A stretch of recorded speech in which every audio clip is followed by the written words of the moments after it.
Hey, Michelle, do me a favor. Can you talk for 1 sec?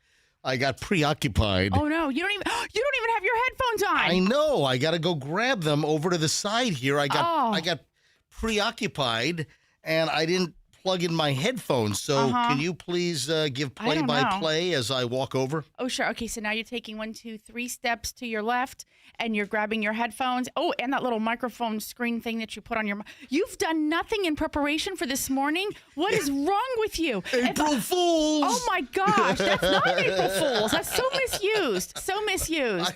I mean, you yell at me some mornings like, Michelle, put the microphone in front of your face. If I don't even have it, like, pulled over. I got distracted. I've got a lot of late night prep that I didn't print out. I sat in bed for a little bit and I had some additional prep that I found that I emailed to myself and I needed to print it out this morning. So I got a little sidetracked. Hang on, let me put on my little microphone windscreen kind of thing. It's a pop filter. Let me put on my little high-tech studio quality pop filter. Hey, Fester, glad you can join us on this April Fool's Day. Oh, it is April Fool's. It is. Yep. I should have not showed up, but that would be what you expect. I should have come on time. Oh, yeah. Oh, April Fool's. Hey, warning for everybody. Warning. So heads up, somebody might try to play an April Fool's joke on you today. In fact, Fester, you sent me a show prep item last night. I did? Yes, there's a particular story, and I don't want to give it away yet. I want to do this later on. Folks, This is a teaser item. There is a story you have to hear, which it's got to be an April Fool's joke. You know what? We've got to talk about this as well.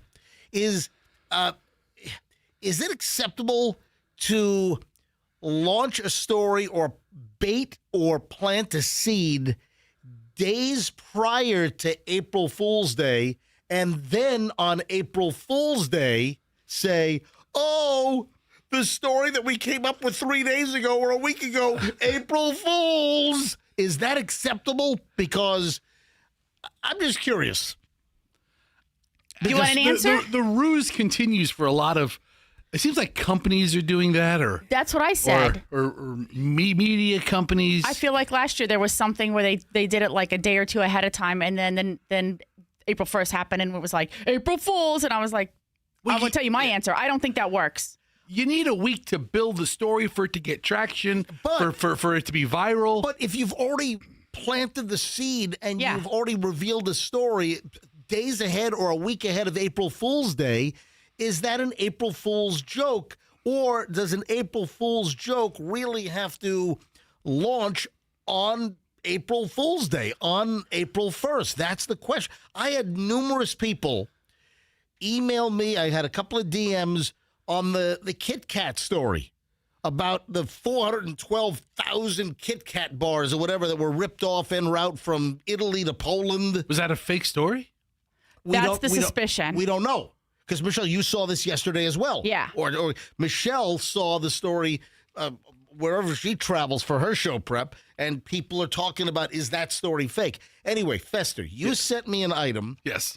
And I don't want to reveal exactly what it is, but you sent me an item from a Disney-centric website about Disney and other theme park news stories, and it seems to be very Disney involved, but they also, I think they have stuff about Universal and other theme parks as well. You sent me a story. Do you think that story is real? Do you think it's a real item or do you think it's fake? And I'm wondering if they planted the story yesterday and then today they're going to go, April Fools. I mean, who planted it? I mean, it was one of the... Well, I'll tell you what, in the story, somebody planted it good. Yeah. Yeah, apparently almost asphyxiated people. I mean, this story's so ridiculous. It is a ridiculous story. And I will share this ridiculous story with you, the MJ Morning Show listening public, a little later on. But I just want to give everyone a little heads up. Did I hit the warning siren?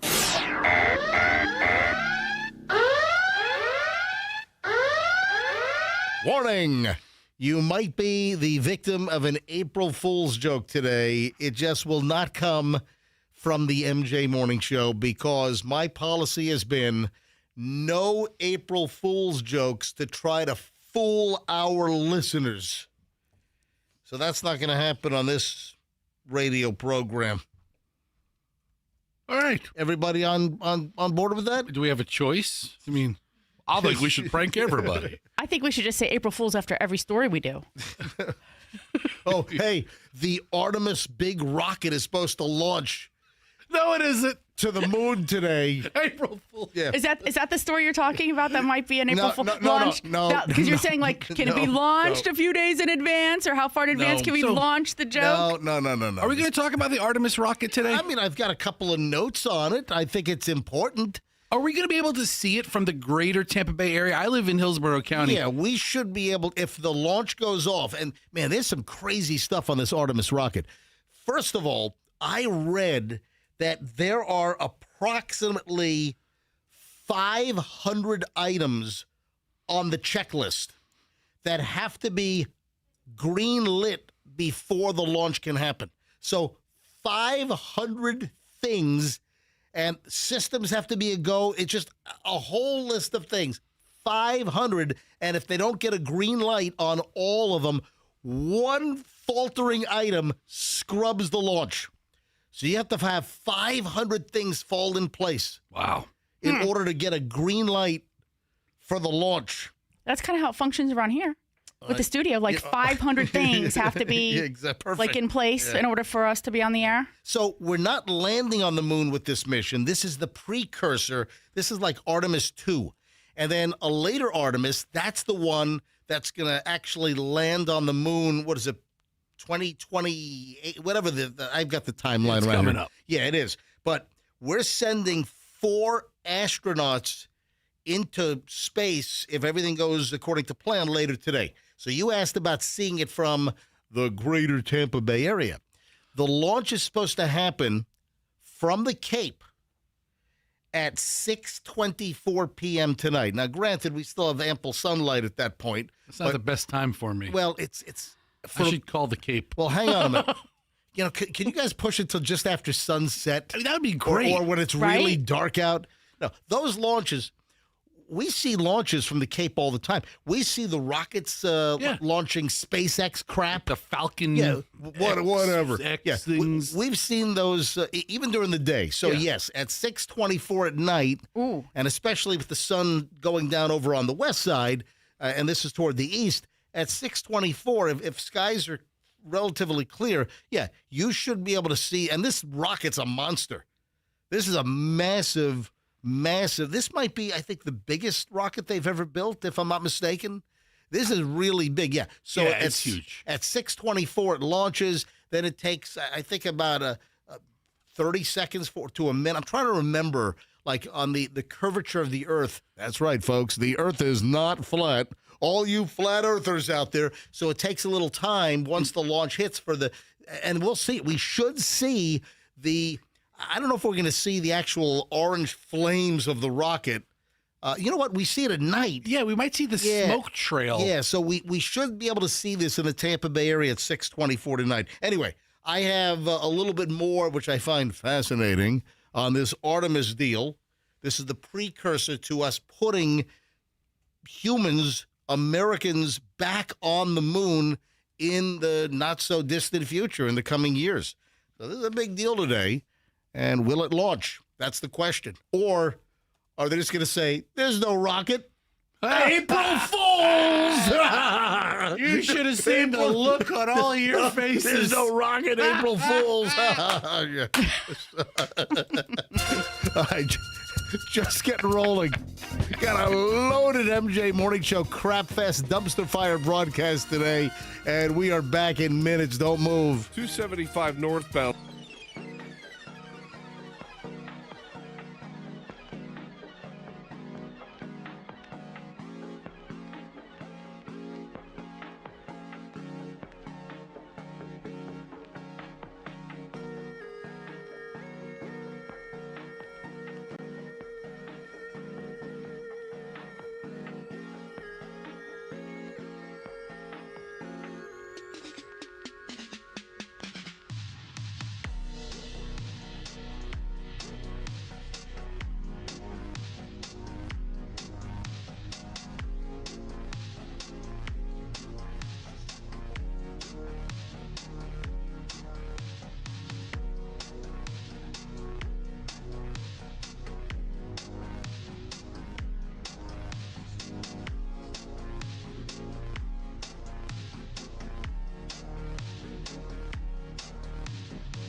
19, it's the MJ Morning Show. MJ, Fester, Michelle. It's a Wednesday. Oh, the creepy listener is going to be happy that Bailey's here. Yeah, we've talked. What are you chortling at over there? You said that mid Bailey sip of whatever concoction she has in her metal cup, and I think I audibly heard her choke as you addressed this creep. No, there's a creepy listener that sent me a note. Hey, can you have Andrew put Bailey on MJ TV a little more? Is there a difference between creep and creepy? I mean, or a creeper. Either. I mean, oh, he's a creeper. Yeah. Do you guys, as a Gen Zer, do you still use that terminology? Do you call guys like a creeper? Not a creeper, creepy, yes. Oh, creepy, but creepy. Because there's a weird. There's a tense for creepy, and Michelle, we've heard women call guys a creeper. Yeah. Yeah. So I guess I don't think I've ever heard someone say creeper. I think a creeper broaches into the stalker.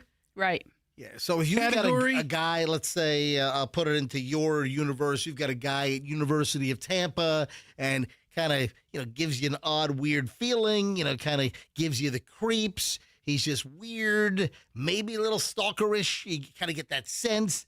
That guy would be a creeper. Okay. Right. All right. So I'll bring that to the University of Tampa. Yeah. Maybe bring that back to the table. Yeah. Because not so long ago, girls would call certain guys a creeper. Oh, yeah, he's a creeper. All right. Yeah. So there is a guy that likes Bailey and looks forward to Wednesdays and thinks that the overhead wide shot. Hey, Andrew, can you hit the overhead wide shot full screen on MJ TV? Yeah, the listener doesn't think that Bailey is prominent enough because it's a high shot. It's a whole shot of, me in the foreground, then you got Michelle and Fester, and then you can see Bailey back on mic number 4, which is guest 1, back over there. And it's not enough So maybe we can get the web department to install a special camera, just a close-up on Bailey for the next month or so that she's going to be here as an intern before she graduates from UT. Yeah. So it is a Wednesday. So, sir, Mr. Creeper, I hope you're satisfied. Oh, I'm satisfied. All right. You're the best, MJ. Thanks. Please stop it. Hey, do you understand, Michelle, what happened? Did anyone say what happened during the March Madness game, the Elite Eight game between UConn and Duke? What was that situation I don't know. With the UConn coach like getting nose to nose with the ref? Right. There's a follow-up on this. This is the reason why I'm bringing this up. Okay. I saw it when it happened, right? Because we were watching it, and I was like, what was that about? And I didn't know. It was so close, towards the end of the game. I just kind of dismissed it because then nobody said anything about it. Nobody made a call. Nobody got outraged or whatever. But they get nose to nose. I thought, was the ref about to make a call? And the coach was like, no, that's not, a real legitimate call. I wasn't sure, but I thought it was a little awkward that they got that close. But then sometimes also, Fester, all these guys know each other. They know for, I don't know, 6 months out of the year, they're playing these games together. They've known these coaches for a while. There's a fraternity amongst these guys. It wasn't anything aggressive where, you don't touch the ref. Right. That's you don't touch the ref. And it looked like they touched foreheads. Right. But it didn't headbutt them. And in football, a lot of times you'll see the coach talking to the refs, and sometimes they seem to be having like a nice little back and forth. So in this instance, I was like, is he just like flexing? Is it just one of those like I'm bowing up like, we got it. But almost like they did like an Eskimo kiss. It almost looked like there was like a little nose tip rubbing. So there was this bizarre encounter. This was that massive buzzer beater game where UConn, the Huskies, stunned Duke. Some say Duke sucks. Well, no, Duke's got a lot of haters. They do. They do. All right. So you have to be really good to have a lot of haters. So here's the deal. The reason why I bring this back up is the March Madness Final Four finds that ref not assigned to any of the Final Four games after the bizarre encounter. Let me share this post piece. The referee who had a bizarre interaction with the UConn Huskies coach, Dan Hurley, was not among the officials selected by the NCAA to work the Final Four. Yeah, the NCAA announced the 11 refs who will work the two games, but the list does not include Ayers. His name is Roger Ayers, someone who is considered among the best in the sport, according to ESPN. Ayers had a strange interaction with the UConn coach after a wild 19-point comeback and win for the Huskies as Braylon Mullins, total freshman hero, drilled a 30-foot three-pointer to steal the game in the final second. And, of course, UConn was 73, and they beat Duke, who had 72. After Mullins nailed the three-pointer, Hurley celebrated and then went forehead to forehead with Ayers in one of the most bizarre scenes we've seen between coach and official. Yeah. But what was that about? Something was happening there, but nobody has said, has anyone asked the coach of UConn, what was going on? Can you please explain this interaction? So no words were spoken. No. It's not like he was talking or he was in his face yelling. Yeah. I think it was just like a kind of like a bowing up in a positive way kind of thing. I mean, it did look weird on, the big TV, but what do you think, Fester? Maybe he was trying to send some kind of a message. Some called for Ayers, the ref, to give Hurley, the coach of UConn, a technical foul, which would have resulted in the Blue Devils shooting a free throw to tie the game. Oh. Yeah. Ayers allegedly told ESPN's Greenberg that he had no idea what he was talking about when asked about the strange interaction he had with Hurley. Things happen so quick in real time. The ref may not be processing that. Weird. People are in his face, and there's so much commotion going on. I think people are trying to make a bigger. I think it's a lot of sour grapes on the part of Duke fans. Oh yeah. And I think neither of them are making that big of a deal about it. They'll say anything. Coach really shouldn't touch the refs. On the No. other side, he's probably the best coach in the college basketball right now. Did I ever tell you the story about my high school PE coach? And him going on to be an NCAA ref and then going on to the NBA? No. I never told the You had a PE coach at Cox High School? Yes. I never told this story. No. I've heard many MJ life stories. I've never heard about your PE coach who eventually officiated. Sit back, Fester. Let me take you back to Cox High School. Go Falcons. Exactly. Virginia Beach. I graduated Cox High School, Virginia Beach in 1984. Let me take you back in time. Do I need to take you back even further? Let me take you back a little further here. With your age. You're 60. We had a great teacher / PE coach. He taught, back then, I don't know if they still do it, but the PE teachers also taught health class. Was that the same thing in your school, Fester? I don't think so. Yeah, PE coaches also taught health. And this dude's name was Hank Armstrong. Hank Armstrong was great. Everyone liked this guy. This guy was a great coach. He was a great PE teacher. He was a great health teacher. This guy was likable. The students all loved him. He dabbled as first like a high school ref. Then he moved on to the college level, became a well-known, respected NCAA coach, and then went on to become ref. So he was a high school ref, then college ref, then went on to become a ref in the NBA.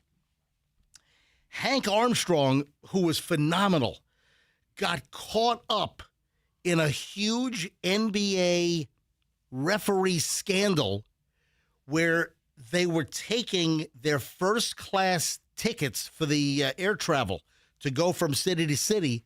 They were taking their first-class ticket, which was provided by the NBA, and they were cashing it in, grabbing a coach seat, and pocketing the difference in the cash. So this was a scheme. How's that not their prerogative? Yeah. Well, I really didn't think it was that bad. Why wouldn't it be their prerogative? Anyway, the NBA didn't like it. He was suspended. There was actually an indictment, I think. Because it was tax evasion. I think Armstrong made it to the NBA despite, or it's in jeopardy today. Yeah. Grand jury indictment for tax evasion. That's right. It was tax evasion. This is back in 97. 1990. This is from the Virginian Pilot, February 13th of 1997. Fester found it online. So they were indicted for tax evasion because they were not claiming the income of taking their provided first-class ticket from the NBA and then turning it into a coach seat and pocketing the cash. They didn't claim the cash. So ultimately, it was a federal indictment for tax evasion. You had a bunch of NBA refs that got ensnared in this controversy. And I remember when I saw this, I'm like, holy crap, unbelievable. This dude, Hank Armstrong, was like the coolest. Everyone loved this guy. He still seems like a cool guy. He's just hustling a couple of tickets. I think he passed away a couple of years ago. I don't know. I don't know why we would go after this. This seems like a really dumb case to me. It seems rather entrepreneurial, and also I think that you got to pay your tax. You got to pay your taxes. But would they have been W2, W4 on the value of the first class ticket anyway? No, not if it's a perk of the job. Yeah, because that's work. My job sends me to travel. They give me my hotel room. Yeah, I don't receive it as compensation. Yeah, I get it because I'm needed. I guess they're a little more following with like points now and everything. Like when you work for the government, you're not allowed to use your own card because you get the points, or otherwise you're going to get dinged for it. Blah blah blah. So, folks, I hope you enjoyed your little flashback and little Hank Armstrong story. May he rest in peace. He was a great guy. He was phenomenal. I don't think they ever did any jail time. I believe that they made restitution. I believe they received, they scored a deal with the Department of Justice with the federal indictment, and I don't think he ever reffed again in the NBA, sadly. But he was a great guy, I'm telling you right now. I was shocked. Shocked at this information. when I heard this. 6:31 at the MJ Morning Show. Hey, who's got an appetite for some morons in the news? Well, if you do, you're in luck, because we'll do the morons in the news next here on the MJ Morning Show on Q105. Fester, any update on the car situation with the Kemp Law Group? Accident or fall, you call Kemp Law. Listen, I know they're working as fast as they can, but they're held at bay from whatever's going on with Uber's attorneys. So if you don't know the deal, folks, Allison, Fester's wife, was driving in downtown Tampa, and an Uber taking a passenger to the Ice Palace for some game rear ends Allison. What they estimate, like 37 or 40 miles an hour was the It impact? was a whack. Yeah. It was a whack. Yeah, she got whacked. And, and the folks at the Kemp Law Group, their diligence on this case over the course of months now has been really incredible. Then the Uber driver that plowed into Fester's wife, causing her neck and back pain and $7,000 plus damage to the Tesla. The Uber driver apparently has fled the country. So He's now gone. he's gone. Scrammed on out of here. So the Kemp Law Group is obviously going after Uber, and so it's a very complicated case. But the best ones to handle it, Kemp Law Group. Same for you. Accident or fall, you call Kemp Law. KempLaw.com. Tell them MJ and Fester's wife sent you. Traffic's on 6:33. Let's grab traffic. Morons in the news next. The construction.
Good, unless I make a slight correction.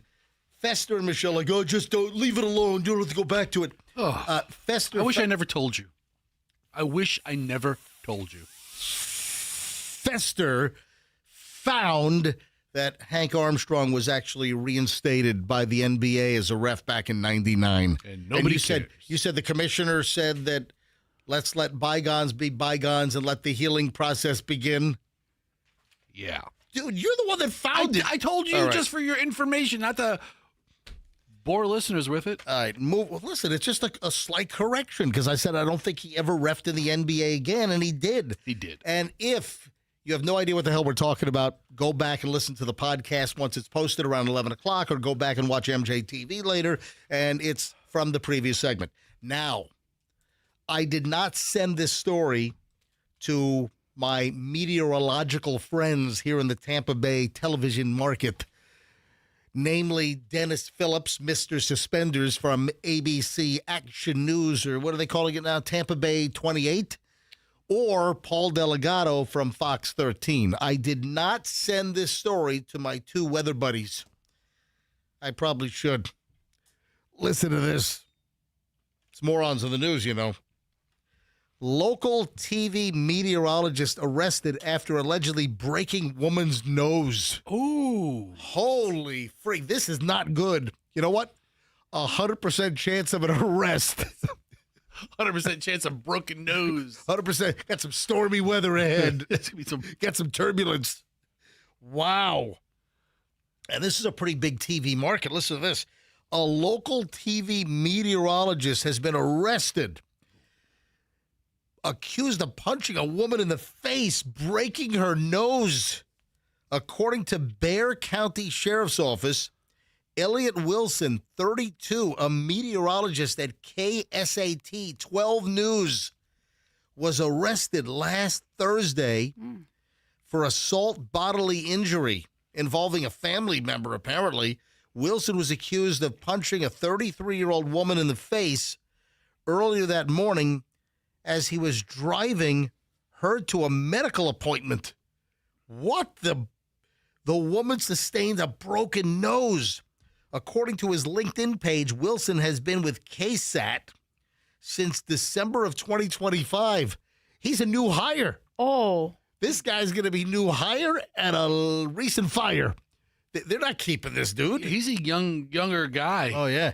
He was a meteorologist in Oklahoma from September 2022 to January 2025, and in Waco prior to that. He graduated from Ball State University in 2016. This is not good for his TV weatherman career. I'm guessing there's a 100% chance he's going to be fired. So he's driving. I guess in the police report, they don't identify the victim per se. They don't say who it is or what, but it was classified as an assault, bodily injury / family. So I think that's the tip-off that He punched his mother? No, it's his. I'm guessing it's his wife or girlfriend, or I don't know. If it says family, It's got to be wife then. I would think it would be wife. Yeah. Punched a kid, punched his niece. Oh my God! Can you imagine? Were you able to find any video on this dude? Find video. He Yeah. has his own YouTube page. Oh, he does. Meteorologist Elliot Wilson. From K, and this is a big TV station. This is a well-known station, KSAT, out in San Antonio, Texas. Yes. Did you find some? Can you roll some audio on this guy? Would you like the Yeah, let me- 10-day forecast? Let me hear what a TV weatherman that punches his wife in the nose sounds like. All right, I got a couple seconds of commercial here. What is this drug? This drug is now Quilipta. Quilipta. Another one of these drugs. Every day is some new crazy drug name that comes out. Still got that freezing rain moving through our area. We've seen multiple bands of freezing rain tracking through the San Antonio area over the past several hours. Continue seeing that trend as we head throughout the night. A few more smaller bands will be passing on by, and we've already seen a decent amount track on through, and even some heavier bands as well. We're going to pull up the radar real quick. Yeah, look at this orange. It's the same color as the jumpsuit that I was just booked into the jail with. Over the far northern portion. Look at this orange on the weather radar. These red clouds represent the blood falling from your nose. Mixed into the freezing rain, like you can see right here. Yeah, this is from ABC 12, which is KSAT in San Antonio, Texas. See what else I got. Yeah, that's enough. That's not good. That's not good for a career. I don't think this guy's ever going back to KSAT 12 News in San Antonio. No, man, that's what they want in Texas. And you know, it's so sad because he just earned 3 weeks ago his certified broadcast meteorologist certificate. Did he really? Yeah. And now he earned his certified bash a woman and break her nose award.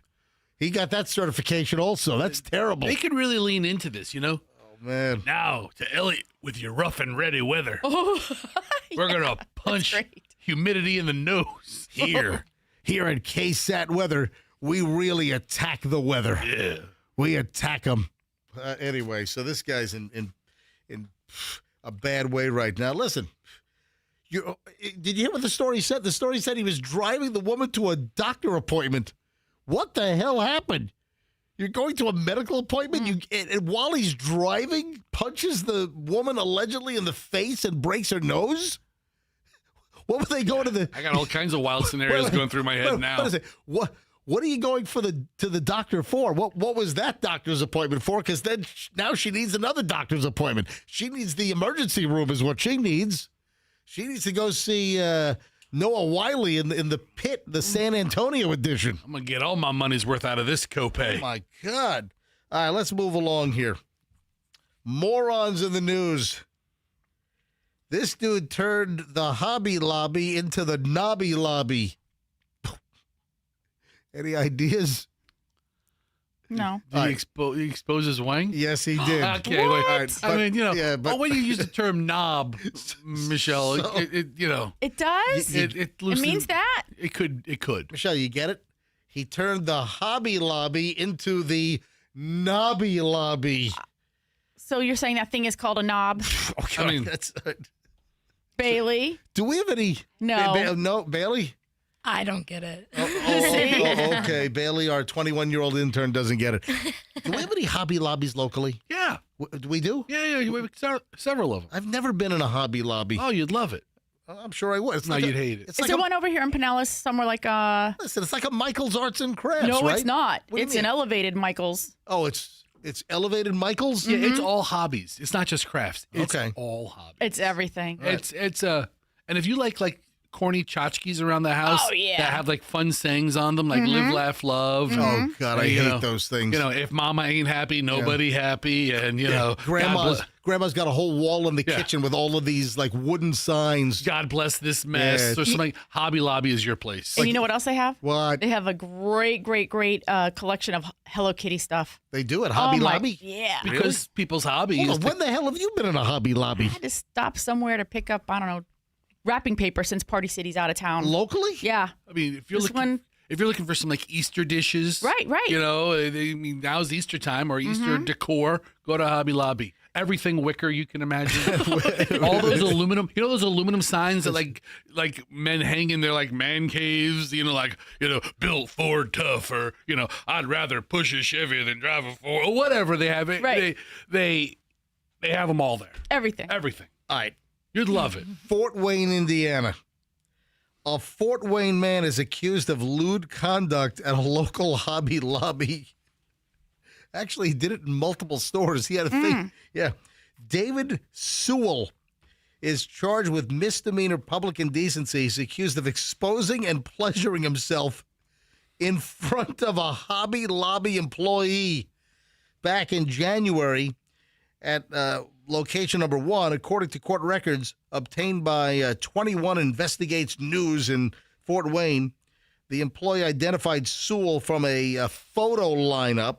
During an interview with police, she said a man came into the store the day of the incident and followed her for about 4 hours. Wait a minute. You have a guy that follows you in the store? You're a Hobby Lobby employee, and you let a guy follow you for 4 hours before you say something or call the police? Notify management? Hey, this guy's a creeper. This guy's been following me for 4 hours. That seems a little ridiculous. All right.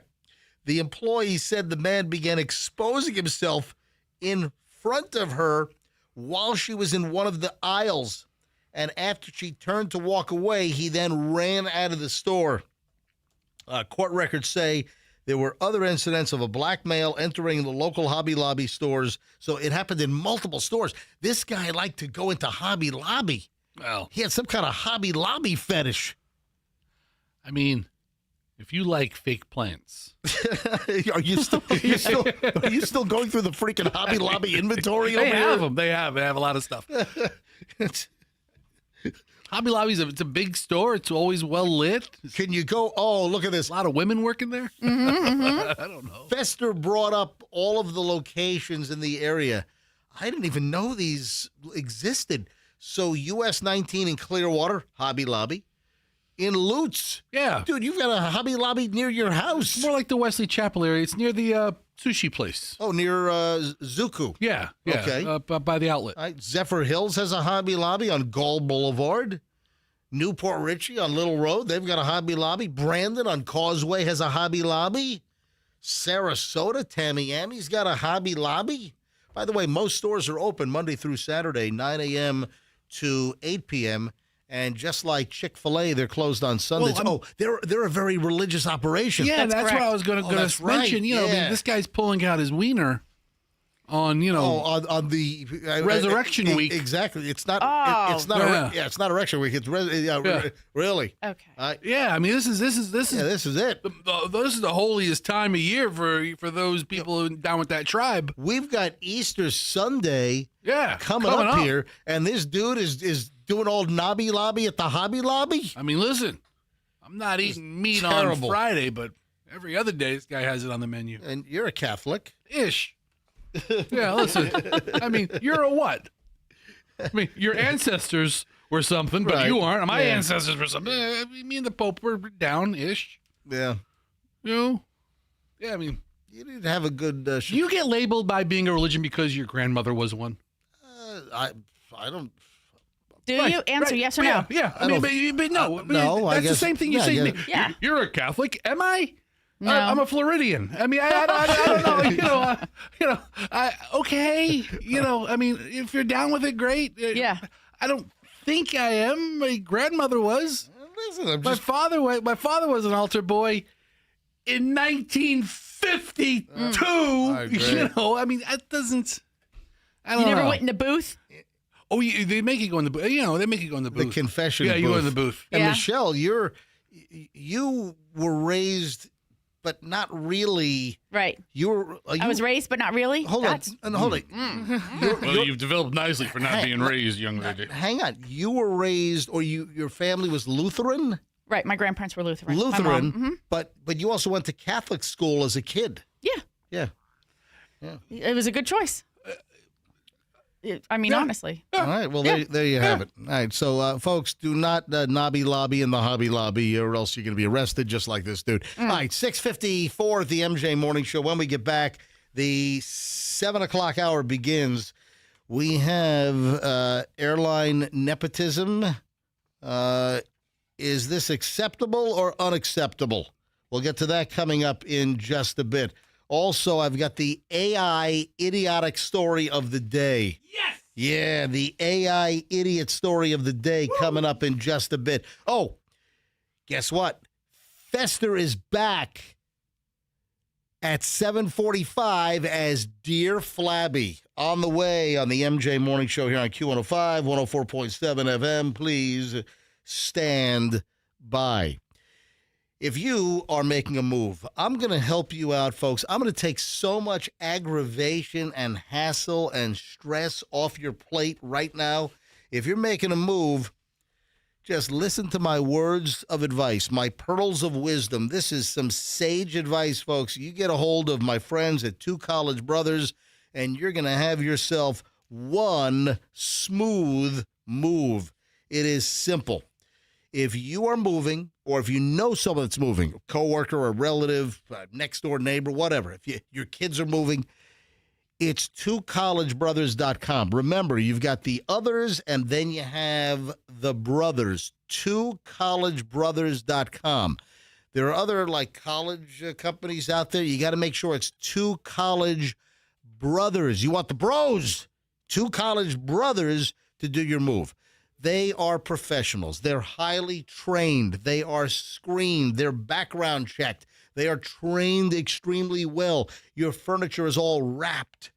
If you mention me, and they wrap it in the heavy blankets. Some moving companies just, we don't want to hassle with that. Just chuck it in the truck, all scratched and marked. twocollegebrothers.com, folks, the smartest move you will ever make. How about that Genesis that you have your eyes on? Let me tell you right now, Genesis of Tampa will welcome you with open arms into their showroom, and they are new. Believe it or not, it was only last August that Genesis of Tampa opened up.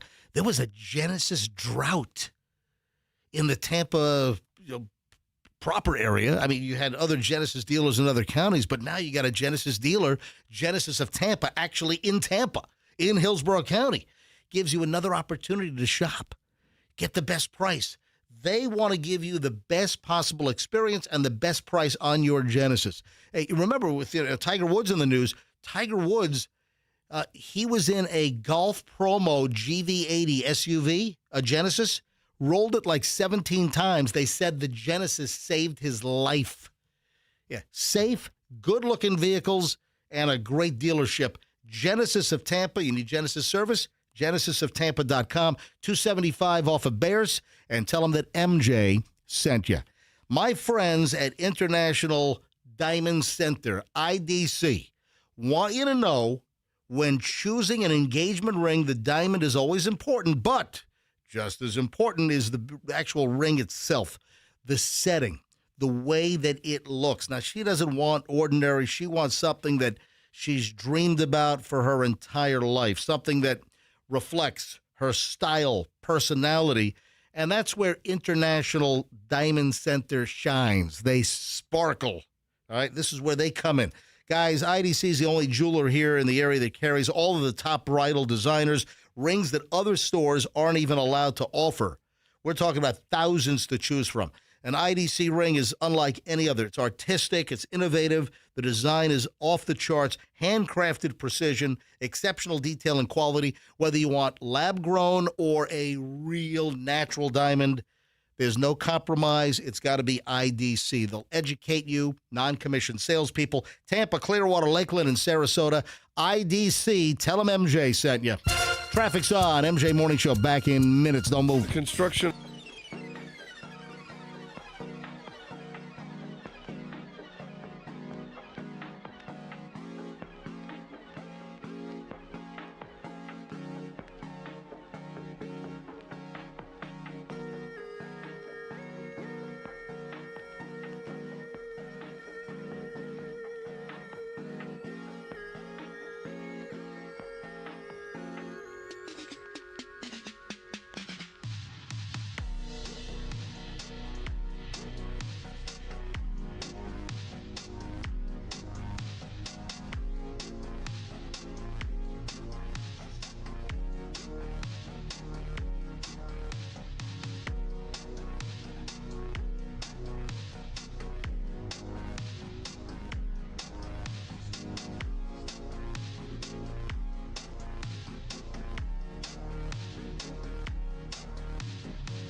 excited, folks. It's coming up.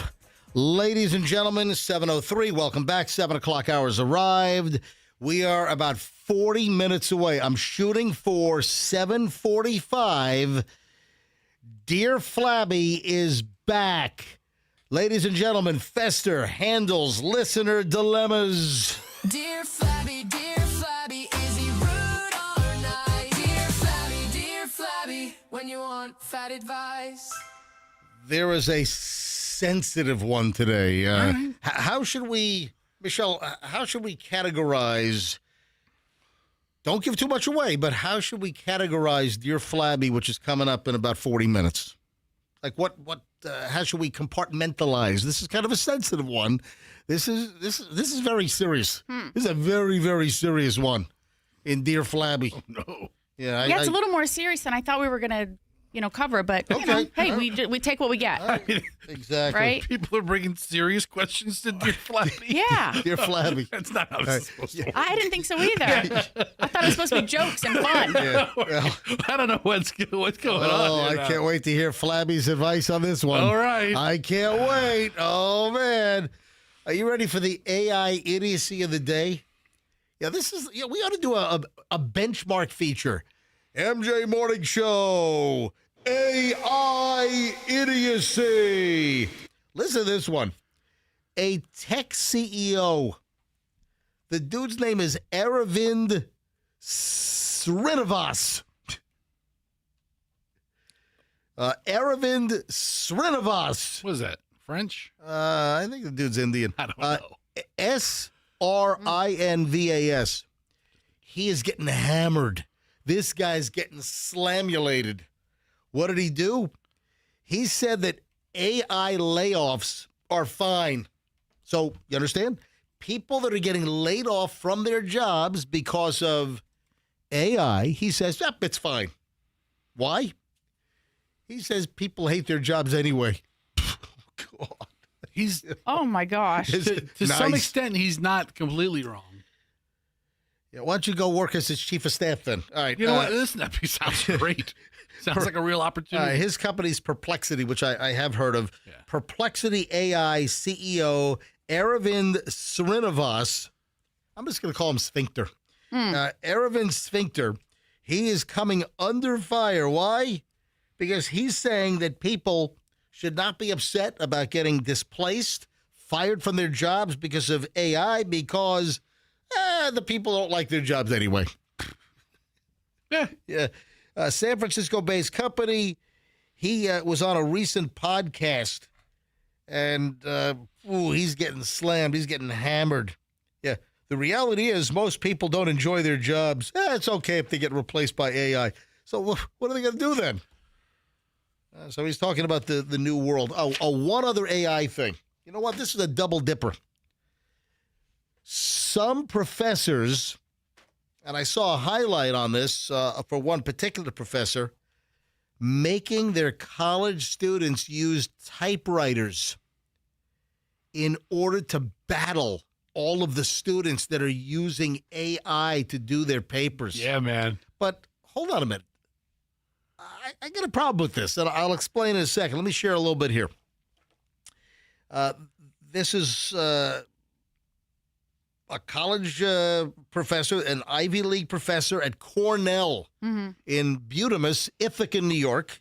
And I went to school at Ithaca College for a bit. Grit Matthias Phelps, who is a German language instructor at Cornell, has forced her students into typing. So no screens, no online dictionaries, no spell checkers or delete keys is, I guess, is an exercise that they started a little over a year and a half ago. And the instructor became very dismayed and pissed off that students were using this generative AI and all these translation platforms to do these grammatically correct, perfect assignments. So now having the students use an old-fashioned typewriter. So Bailey is our 21-year-old senior intern from University of Tampa. Bailey, have you ever actually used a manual typewriter? No. No. You've never touched a typewriter? I've touched a typewriter. It didn't work. In a museum? Like, yeah, my mom has an old one on our shelf. But, like, yeah. it doesn't have paper in it. Is it a Remington? Is it a Smith Corona? An IBM? I have no idea. Hold on. Your mother has one that's like black and metal that was like an antique decorative piece used like in the 1910s. Yeah. Oh, your mom has an antique one. Yeah, there's different. She doesn't have. I remember when I took a typing class in high school. Right. I did too. Yeah. I did typing in 10th grade in high school, absolutely, in Virginia Beach. I'm filling out my freshman card, and I remember like my dad saying, "Computers are the future. You better learn to type." Because I never typed in middle school or elementary school. I never played with a keyboard. You know, Right. it just wasn't the thing. But in high school, I took a typing class, and it was all these desks with this big electric. Do you remember the brand? I do. No, I remember the color. It was like a taupe color. They were IBM. all taupe. And It was an IBM. And it had a hum when because the button was on the back, and you turn on, and then it was, and the whole class buzzed, and we learned QWERTY, or the top row, or we learned the ASDF on Fester, one side. Fester, when I took typing, I would have taken typing first semester, 10th grade. So that would have been 1982, if I'm not mistaken. I don't think we had electric typewriters. I think all the typewriters in the room, I think, were manual typewriters. And revelation, ladies and gentlemen, I think I got a D in typing. Oh, my gosh. Oh, yeah. What's wrong with you? I think I almost failed typing. It literally is just sitting there in the dark and, like, tapping your fingers onto the letters that they're telling you to tap onto. Because I didn't want to, nor do I even do it today. I don't put all of my fingers on the QWERTY, ASDFJKL semicolon. I never I couldn't do it. I'm just a hunting pecker. I'm a pecker. You are. I'm a pecker. I'm a pecker. You're a pecker. She's a pecker. He's a pecker. Wouldn't you like to be a pecker too, Dr. Pecker? Now you're a doctor. Yeah, I'm Dr. Pecker. Fester, do you type like a normal person using all your fingers? I can type with both hands, but I don't use all fingers. Can you what's type the without problem? looking? Yeah, can you type without looking? Most words. Yeah. What is the problem with this story? So she's trying to get students away from AI, but what's the issue?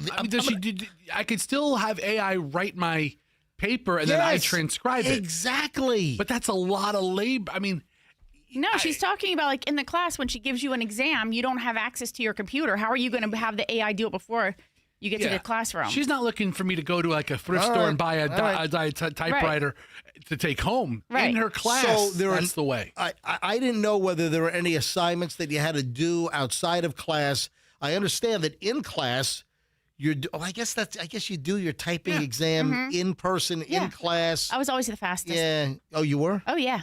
You're going to make a fine secretary someday, Meech. Oh, yeah. Used to be a thing on your resume. You'd put how many that's words right. per minute you could type. Yeah, WPM. Words per Look minute. at that. Yeah. So how many words per minute could you actually type? I think back in the day, like 120 maybe. Are you serious? Yes. You just get really quick. Some of the words are like A. Yeah. It's a word. I could type at really slow talker pace. Is that right? Like if you talked like this, I could type and keep up with you. Like, so people with brain injuries, who really talk, or from the South, I can dictate. Got it. Anything. My teacher also is trying to get away from AI. Really? What are He they doing? makes us send the link of the Google Docs. What class is this? Advertisement campaigns. So advertisement campaigns, University of Tampa. And what is your instructor doing? He makes us send the link of the Google Doc and make him an editor so he can go back and watch you type from the start to the beginning or to the end. So he makes sure that you aren't copying and pasting from ChatGPT. Wow. So that's his method to fight AI. Yeah. Good for him. Yeah. Shout out. What's the dude's name? It's Dr. Sean. Dr. Sean? Mm-hmm. Is that like his first name is Sean? Sean. It's like Sawowski is his last name. All right, so you just call him Dr. Sean. Yeah. Wow, look at that. That's pretty smart. Yeah. I like the idea of a typewriter. Yeah. I think there's something lost by Yeah. not ever using that electric typewriter. Let's I throw, have one at home. You want me to bring it in for you? toss all computers out. Get rid of all the word processors. Let's go back to typewriters. We had Put the IBM Selectric back in business. at the old radio station. We Yeah. had a typewriter because there was a time before computers that they would type the labels of all the carts. Yeah, Right. and before we used a computer hard drive to play all of the WAV files, all of our commercials, all of Yeah. the music, everything you hear is a WAV file that is all on computer drives now. Whereas back in the day, we had those cart tapes. They looked kind of like 8-tracks, and Yeah. we plugged those into the machines. And every time something came on, it was off of a tape instead of a digital hard drive. So then the audio all moves to WAV file, and we have this big clunky computer just taking up space that nobody wanted to throw away. In case we need it, that was the mentality. The only thing we used it for. Do you remember what the only thing we used it for was? And I wish I had it so I could still use it for that purpose. We kept this old IBM For years. Selectric typewriter. I eventually moved it out of the common area once I realized nobody touched this for like 8 months, and I took it and put it in the office because it was that valuable, and I don't have it now, and I would do almost anything to get one again. Well, you can just go to a freaking thrift shop and find one. I mean, take No, it I back. have not seen any of I mean, those. I haven't seen anything like that. Yeah. Those big clunky that had that unique sound. Right. right. Michelle, I know exactly what Fester's talking about. Yeah, we used it for one thing, and I thought it was so funny when we did it. But I can't find one again. We Yeah. kept the old IBM Selectric as a sound effects generator. A live sound effects. But I remember Fester used to plug it in, used to take the microphone and jam it right into the inner workings of the typewriter to get the. We used it for. Whenever we were doing like a story like a trial or a and case. here comes the defendant. I've played a ridiculous amount. And I would think there's some degree of comedy there. I gotta find one. If anybody has an electric typewriter circa 1988, Yeah. Well, anything, 80s, 90s. but it has to have that No. sound. Yeah, Well, no. that's when the machines came out. Right. In the 90s, they became more silent. Right. And then the computer came out, and then they became obsolete. Like the one I have at home doesn't make the noise that you guys used. We need the one where, can you hold it down and it repeats, right? Yeah. All right, we need an IBM Selectric, right? Isn't that the one? Is it? I don't even know. It is. It's an IBM Selectric 3 or whatever it is. Get a hold of Fester. If you've got just a boat anchor, clunky old electric typewriter that will give you that. If you have one, text Fester. Okay. 813-310-8444. If you'd like Fester to come to your house and pick up this clunker, 813-310-8444 is Fester's cell number. If you have one of these typewriters that Fester can come pick up. Let me know. What are you saying, Michelle? I see one online available. The IBM Selectric 3 Yeah. tan, the exact one that I used. Yeah. I think probably for How much? How much? $475.99. What the hell? Hold on. No, we're... Did you say $475 or $475? $475.99. We're not going to buy that. No. No. I need somebody to donate this. Great, Michelle. So now you're talking about the typewriters on sale somewhere for $500, and we're trying to get someone to give it to us for free. That's great. Thanks for spoiling the whole mission. Thanks. All right. Anyway, if you would like to give us, for the MJ Morning Show, an old IBM Selectric typewriter so we can get the typing noise whenever we do people's court type stuff, or I'm sure the sound effects available on YouTube. Andrews, quickly, hurry up. See if you can find the typewriter noise I'm sure we can. on YouTube. But you don't want the... Yeah, the joke was that we would do it at our own pace. You and we want would do the... it. Oh, you would just do the keys very fast. Yeah. Yeah, you'd go... I didn't type anything. Exactly. All right. if anyone has one of these old IBM typewriters, call Fester, don't call, text them. Okay, let me tell you, I can't believe you've used it in the last 35 years. I mean, if you have one, you're a hoarder. All right. I've never seen anything like this. This is unbelievable. This is like mind-blowing. Our intern, our 21-year-old Gen Z intern's mind is blown. Just what? Looking at a picture and video of a typewriter? Yeah, I just always thought it was only the one that my mom had that had like the weird keys. Oh my gosh. I just thought it went from that to computer screen. To this. No, your mom's typewriter is like some Remington from 1929 or something. Some antique deal. All right, 7:19 at the MJ Morning Show. Do I have time for this? You know what? I feel like being really super, super on time today. And I'm going to go back to old times. I'm going to try to hit our long segment at like 7:26. Ooh. Like old times. All right, when we get back, I mentioned there is a story about accusations of airline nepotism. Passengers are sitting on the plane. They're waiting. They're on a Delta flight. They're waiting. Then somebody shows up, and that's when I guess the story gets out. Is this acceptable? Yes or no? You got to hear this coming up in just a bit. Oh, also, the story that Fester sent me. Is this an April Fool's joke? Fester, first of all, when you saw this, did you think this was real or fake? Don't answer now. Fester sent me a horrifically bad story, and I'm like, this isn't real, but it came from a legitimate website. This is a mystery, and we'll present it all, because we're going to start an hour and 20 minutes of nonstop MJ next here on the MJ Morning Show on Q105, 104.7 FM. Do not move. We're packed. Hey, the Tacoma event is going to run out. Hurry.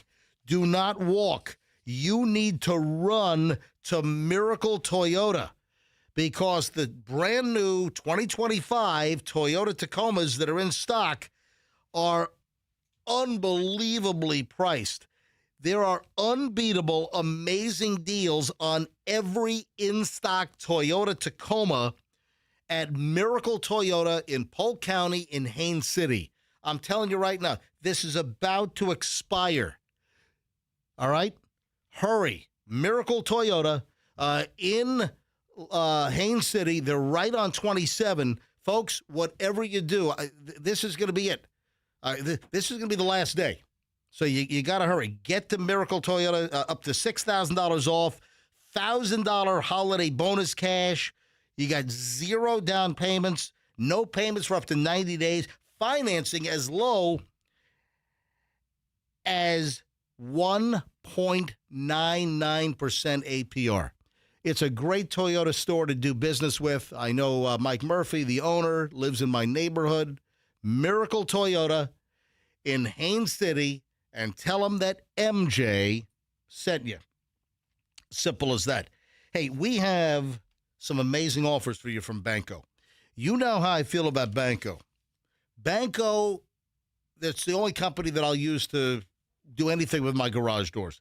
So if I need new garage door openers, which they did put in, they put in the original ones, they put in the new ones. Now, I didn't even need the new ones, but Banco and LiftMaster, they wanted to put the latest and greatest in my house so we could talk about it on the show during the commercials.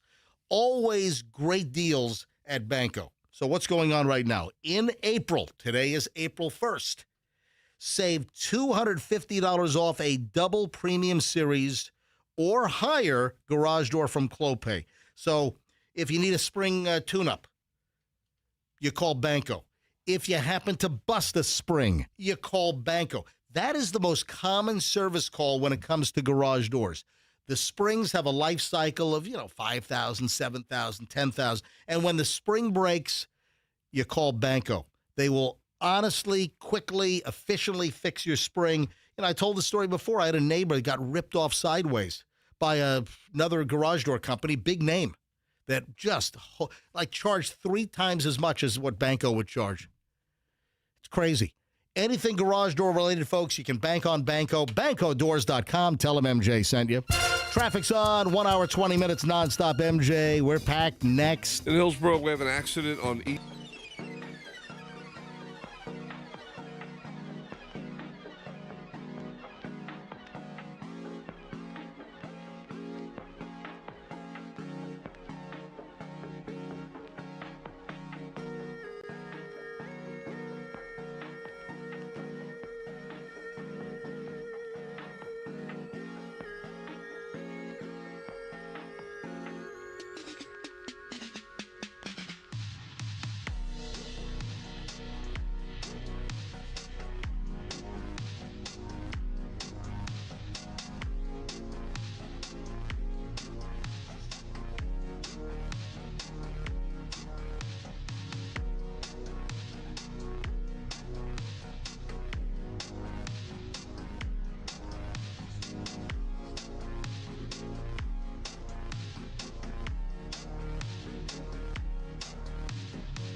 Morning show. Let's do it. Lots of content, no interruption. I mentioned an airplane story and nepotism, passengers waiting and waiting and waiting, and then somebody shows up. Michelle, what does this sound like to you? Have you surmised anything from the teaser on this story? And I'd love to know what people think about this. What have you, with the little teaser items that I've tossed out, the little breadcrumbs, have you put anything together on where this could be headed? Somebody who knows somebody made the plane late. Something like that. That is correct. Okay. Yeah. So now I've been on flights where the plane was held for a little bit because connecting flights were late and it seemed that there were a bunch of people. I don't think it's typically one passenger. Right. But I think I've been on flights in the past where it's been a bunch of passengers that were on the flight and they held the flight for, 10, 15 minutes or whatever. So listen to this. Passengers are claiming that a Delta flight was held for a late flyer. Reportedly, the passenger that they had to wait for was a relative of a Delta executive. Ooh. Man. Oh, yep. I mean, if you know somebody that high up. Yeah. Passengers on a Delta Airlines flight departing Salt Lake City said their plane was held on the tarmac. Oh, I hate that. Pilots hate it too. Pilots don't want you to call it the tarmac. It's called the ramp or the apron. Nobody cares. All right. Yeah. Anyway, so the plane was held on the tarmac for nearly an hour to wait for a late arriving passenger they were told was related to a senior Delta Airlines executive. Wow. The flight Delta 4279, I can tell by the number it's a commuter. Yeah, it's a SkyWest operating as Delta, was scheduled to travel from Salt Lake City to St. George on Thursday night. Last week, several passengers told 2 News in Salt Lake they were informed by the captain that the delay was at the request of his boss to accommodate a late passenger. West executive. Or it was some relative of a muckety-muck. Oh, man. This airline company. What? An hour? Listen, I can understand waiting 5 minutes. But, Michelle, your thoughts on the passengers on the flight waiting an hour for the late passenger? That seems excessive. And what about if those people had connections to make that they then might miss because of this person? Yeah.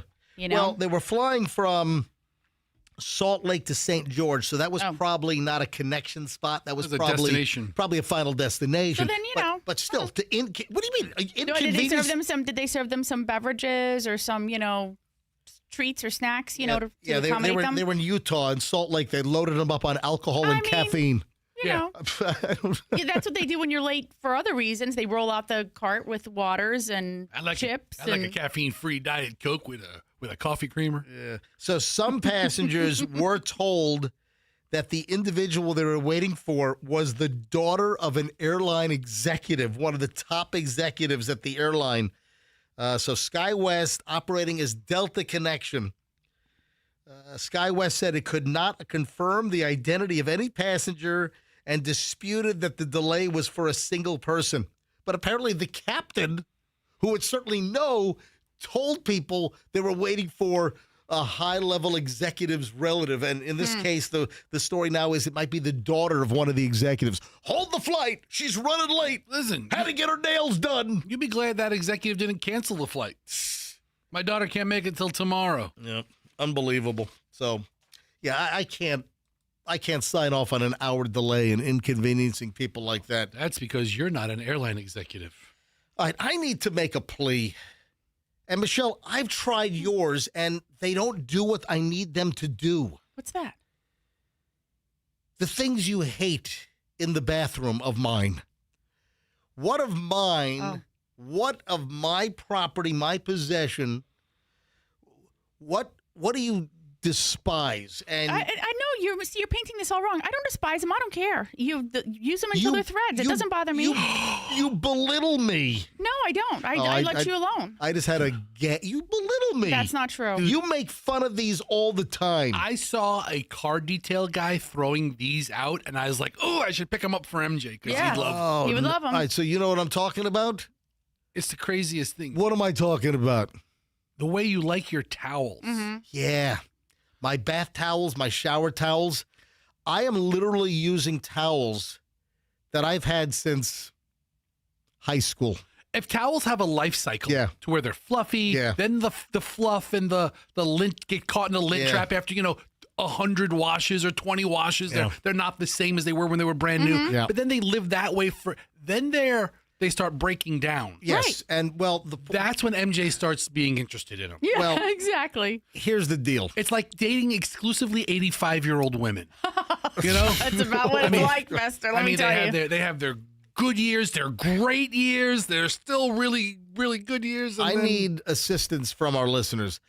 You want to like what? Solicit for old towels? No. If listeners are getting rid of their towels, they should bring them down to the station. No. Yeah.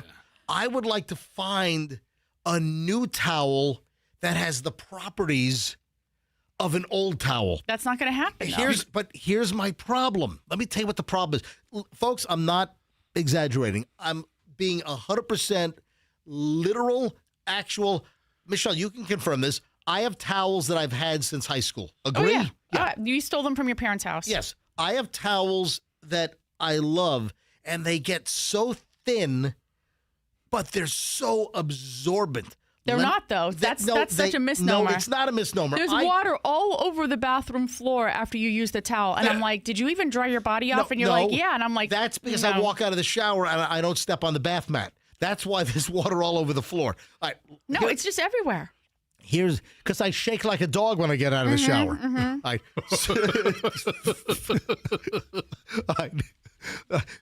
This is what I need help with. I need to find a new towel that's thin towels that absorb. Let me tell you what I despise.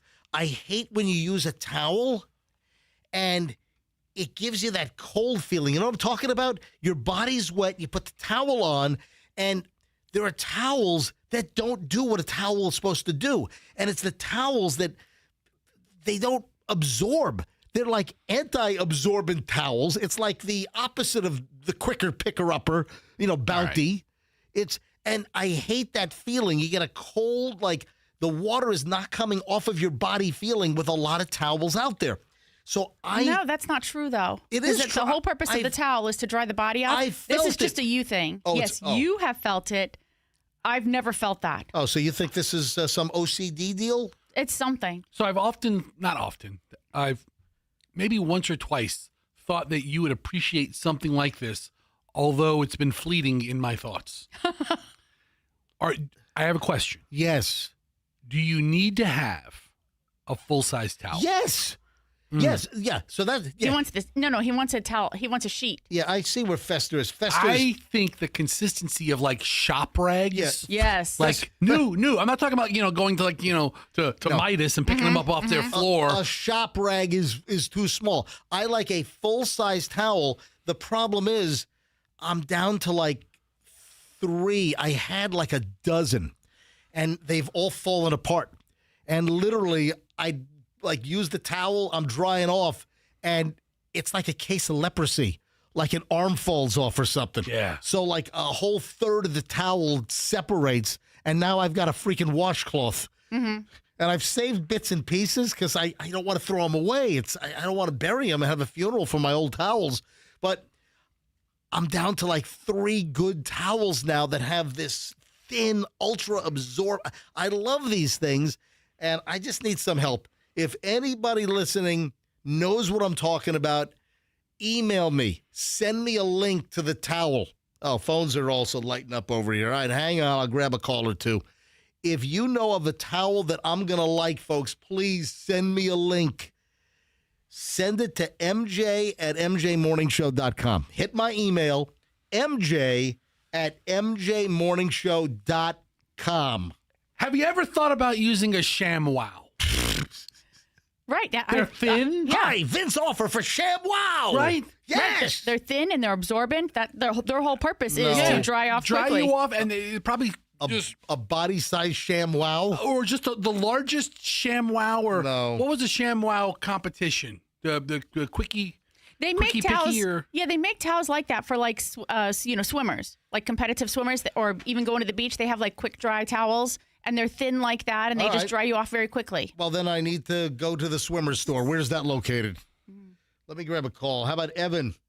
Evan in Orlando. Hello, Evan. You're on the MJ Morning Show. Hey, good morning, MJ. Hey, I'm a little OCD, and I'm a towel guru. I love my towels that are very absorbent and that are not too thick.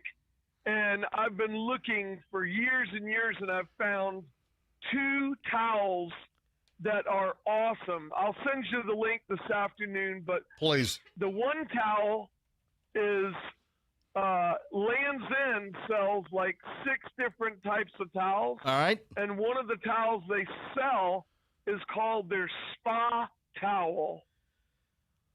All right, so you're going to send me the link. You know my email. My email is mj@mjmorningshow.com. You promise you'll send me the link? Absolutely. As soon as I get off of work, Promise? I'll send you the link. Promise? The other towel Promise. I found is I stayed in a Hilton hotel, and I don't have the brand name to memory, but I can find it. And those towels also are very, very absorbent. All right, so listen, send me the information. Send me everything you have. Find me the Hilton Hotel towel. Send it all, Evan, to mj@mjmorningshow.com. Thank you, Evan. I appreciate it. You know what you need? Yes. What? Evan brings up a decent point. What at? Hotel. What's your feeling on towels that have been used by like 10,000 people before you? Because if it's clean, it's clean. Okay, all right, fine. I'll go with that. I need to go to a hotel auction? No, not far off. A hotel who's like their pool towels. The pool towels at hotels are the crappiest towels because they know they're getting. They're Right. not big enough. The problem is they're not big enough. The pool towels are. Pool towels, I mean. The pool towels are Yeah, sheets. all right. They're Well, not bath but towels. not the hotel ones. I don't think the hotel ones are big. They are. So you started laughing at something I just did. And then, hold on, Bailey, do you know what I just... Bailey, you started laughing also. When I did promise. Why'd you start laughing at that? I just liked your voice during it. She doesn't know. She knows. She doesn't get it. You don't know what that is. No. Promise. I promised to steal you some bath towels from like Wait, what's it the from? Hilton Garden Inn or something. All right, Festa, All right. Festa, explain what that promise. Promise. All right. So we Explain that to Bailey. You know who Michael Jackson is? Yeah, Yes. All right. What do you know about Michael Jackson? that he wore one glove and sang. Oh. So you go see the biopic that's coming out soon, right? I didn't see it. In It's April, coming out. at the end of April, there's a movie Michael coming out, which I am actually looking really forward to. Not out yet. Right, it's not out yet. But Michael Jackson I think he was going into court. Yeah, this was the trial, the child He was accused. accusations. He was accused of some pretty heinous things. Yeah. Although he was found not guilty, but somebody's like taking a picture There was a TV photographer that was videoing him, and Michael Jackson's like, he's like, "Don't use that side. It's Yeah. not my good side." Yeah. And the guy's like, "I won't." And then Michael Jackson's like, "Do you promise?" And the guy's like, "Yes." He goes, "Promise? Do you promise?" And the guy's like, "Yes." And then Michael Jackson's like, "Do you promise?" and then suddenly, like, A full-throated masculine voice comes out of nowhere. suddenly his voice dropped like 3 octaves, octaves. I don't know. Octaves. Yeah, it was Octane like, is it was like, gas. promise. So that's where that came from. Wow. All right, let me grab one more call here. Sherry. Sherry's in Tampa. Cherie. Hello, Cherie in Tampa. You're on the MJ Morning Show. Hi, good morning. Morning, Cherie. What can we do for you? Well, what can you do for me? So I basically feel exactly the same way as you do about towels. When a guest comes over to my house, they get brand new towels. It's not a problem. But for myself, I need a thinner towel that can just wick away that moisture. Yeah. I found a workaround. I'm originally from Hawaii, so I've always used just the cheapy old beach towels that I find at the flea markets there. And every time I go back home, I buy 5 of them, and those are my bath towels. So I need flea market beach towels is what I got to find. Pretty much, they're so thin, but they still wick up all that moisture and they dry quickly. That's a good pro tip right there. Yeah. Hey, Shuri, thanks for the call. So what island are you from in Hawaii? I grew up on the Big Island. Oh, in Hilo or where? Hilo. Yeah. Well, all over. Family's originally from Ka'u, which is south, but I've been in Kona and Hilo. Oh, that's awesome. Hey, Shuri, thanks for listening to the show. Thanks for calling in. No worries. Have a good one. Hey, Michelle, when you do your thrifting at like Red, White, and Blue, do they have towels there? Yes. They do? They have everything. Well, then why wouldn't you mention that to me? Maybe they'll have the towels I like. I think you just said it a few minutes ago, I'm gonna go to Red, White, and Blue with you, and I really don't like thrifting. Oh. I will go. It's a date. Here's the deal. I'm going to have to grab towels that I think are possibly good. I'm going to have to go to the restroom, take my clothes off, douse my body in sink water, and then just see if the towels work. Yeah, it's perfectly fine. Look at Bailey's face. You got a problem with this? I just feel like thrifting towels is just not something I would ever do. Be like, you don't know where those been. Yeah. Or how many people have doused their body in sink water and used them Same the store. Same thing holds true for every hotel you've ever been in. Oh. Yeah, and now I'm rethinking using hotel towels. I might start bringing my own. Oh, 7:45. Fester, what does that mean? Is it time? Dear Flabby, is he rude or nice? Dear Flabby, when you want fat advice.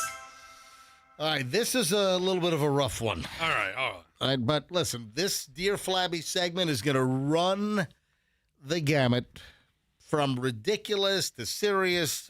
Folks, you decide where this one falls. I get this Dear Flabby email, and I'm like, you know what? Maybe we should do this one. So I run it by Fester, and, well, here we go. Dear Flabby. This is what? Is this the third Dear Flabby? Yes. Yeah, this is number 3. Lucky number 3. All right. Dear Flabby, it is with great consternation. Good word. Good. This is good. Yeah, consternation. That's a good word. Let me just stop you right there. Yeah. If somebody's using the word consternation, should they be reaching out to Flabby Fester for advice? Doesn't consternation mean you can't poop? No, that's constipation. What? Right. It's consternation is like a dilemma. It's, They definitely use ChatGPT. It's a problem. They definitely use it. Moreover, no. All right, here we go. Oh, stop. All right. It is with great, dear Flabby, it is with great consternation that I write this letter seeking your advice. Okay. A dear friend is getting married in a couple of weeks, and because it is her second marriage and funds are limited, it will be a small, intimate wedding with only close friends and family being invited. I have known this friend for many years, for as long as she has lived in Florida.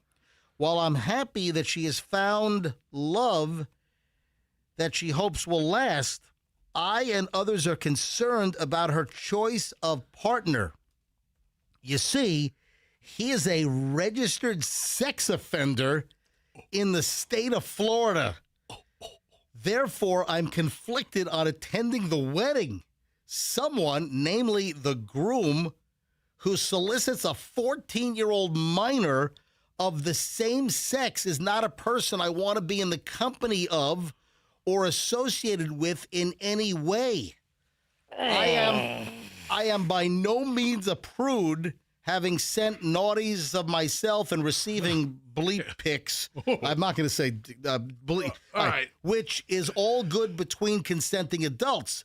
But I have a problem with a person who sends pics of their genitals to a person they believe to be a 14-year-old boy for the purposes of soliciting sexual escapades. Because he's a registered sex offender, when you Google him, registration comes up on the Florida Department of Offenders, where he is smiling in his picture as if this were a school yearbook photo.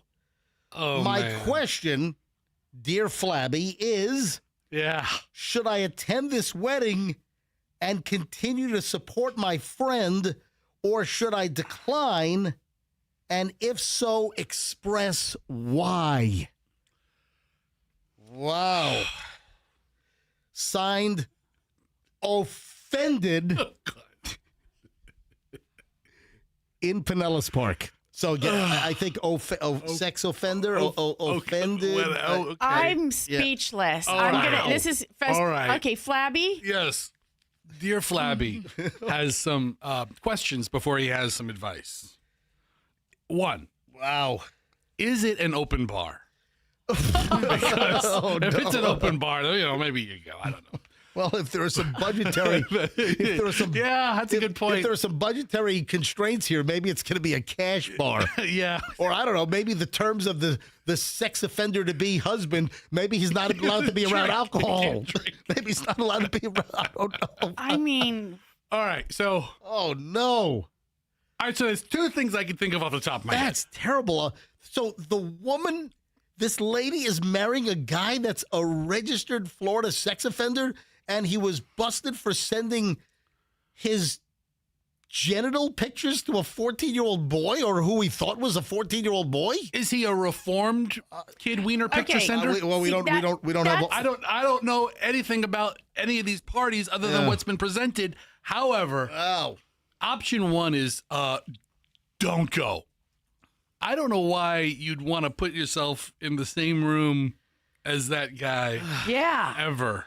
I mean, ever. I feel like that's something that might happen again. Like, I don't know. This is not something that goes away. Yeah, I mean. Yeah. I think it's a special place for pedos and terrorists. No, they go together. They go together. It's the same pool. It's a fiery pit, a fun party where, Stop. Has Dear Flabby's advice begun yet? Okay, so the first advice is go if there's an open bar. Okay. Find out if there's an open bar, or just don't go. Don't go. I mean, and your friend knows. Your friend's got your friend. The friend knows. The friend knows that the guy's a wiener picture sender. You know what I just realized? Oh my gosh! They're gonna have to turn their porch lights off on Halloween. Don't go trick or treating to their place. For this guy, it's Halloweeny. Sending Halloweeny to 14-year-old boys. Oh my God. So first off, don't go. Just avoid the whole thing. However, I just thought of something else, dear Flabby. What's that? Hold on, you. What's those? We're waiting for Flabby's advice. It's not Dear Krabby. It could be Dear Flabby and Dear Krabby if you want it to be. So let me see if you're about to say what I'm thinking. I'm thinking you go. Right. Okay. Okay. You're on the right track.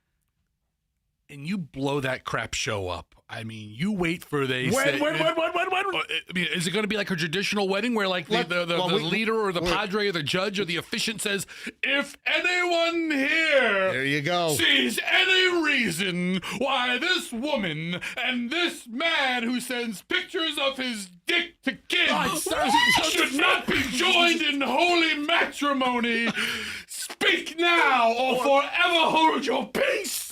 That's when you need to bring like a big inflatable wiener and just like have it blow up like 8 feet tall and say, "Hey, buddy, you send a picture of this." You pull jerk. You pull a ripcord and a giant inflatable wiener blows up like a slide on an airplane. Like a 10, 12 foot. I mean, it's enormous. Like an emergency escape slide on a jet. Can you even buy inflatable wieners? I'm sure you can. Oh, I'm sure you can. A 12-footer? I don't know. Or like hook it up to one of those like those men that they go in front of businesses with their arms flapping, just a big wiener one, and say, "Hey, buddy, get away from my friend."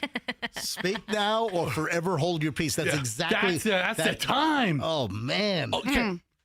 offended in Pinellas Park. Put me down as your +1. Let's go. You know what? My first suggestion of not going, I take that back. I redact it. Oh, I mean, plus weenie. Yeah. I redict it. I redact it. But yeah, let's go. Let's blow the whole thing up. Now, you have to be ready never to talk to your other friend again. I mean, hey. You know what? You could stand up and say, this wedding is ridiculous.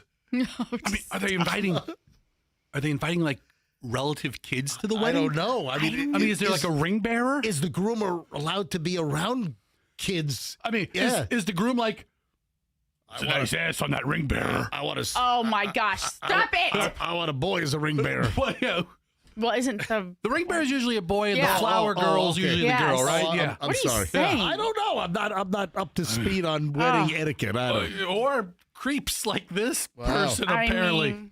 I mean, love is grand and all, but man, Yeah, that's a rough deer flabby right how many there. dates do you go on before you just spring that on them? You know.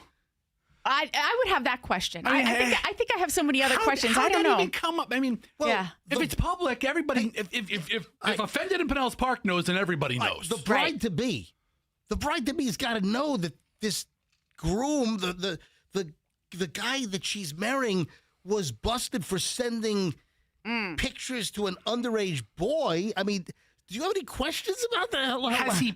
I don't understand this. Has he adequately penis repented?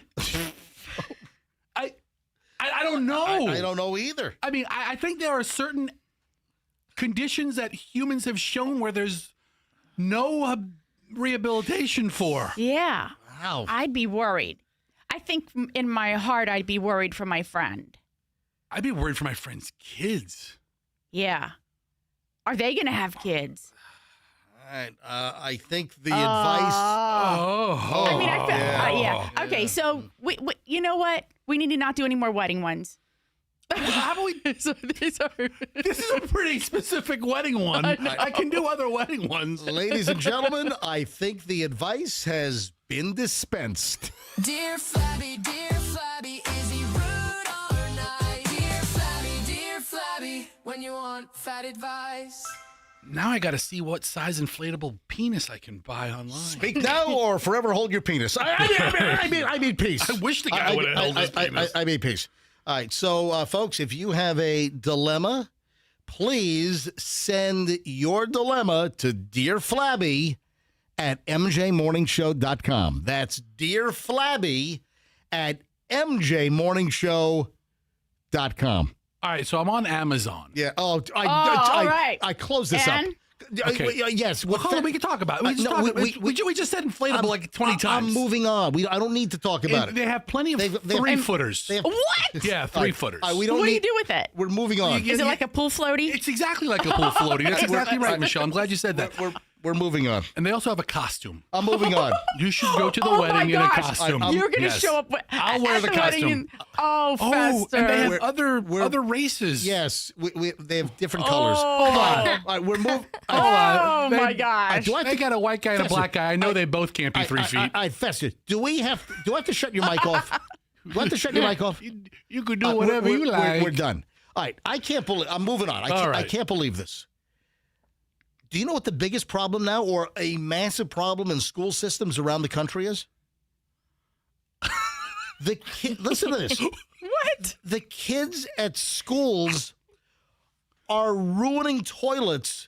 They're flushing vapes now. It used to be a time, the kids, you smoke a cigarette in the bathroom, smoking in the boys' room, in between classes. And the kids, they would, high school kids, they would flush cigarettes down the toilet. Yeah. Now they're flushing vapes down the toilets. Yeah, all they know is to hide the evidence, trying to get rid of something. But why does that destroy the toilet? I can understand it getting stuck in the pipe, but couldn't you fish it out? Here's where I'm coming from. So kids that are smoking in bathroom stalls, this is nothing new, but now you come to the, that was so 20th century. Just smoking regular cigarettes in the bathroom, that was just, so 20th century, back in the olden days. And, of course, now here in the 21st century, You know, the hot thing is vapes.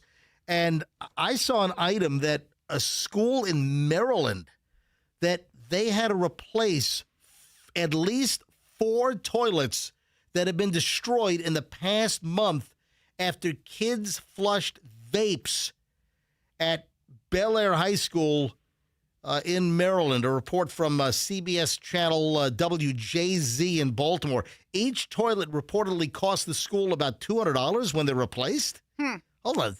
The toilets are more expensive than $200. Not that kind.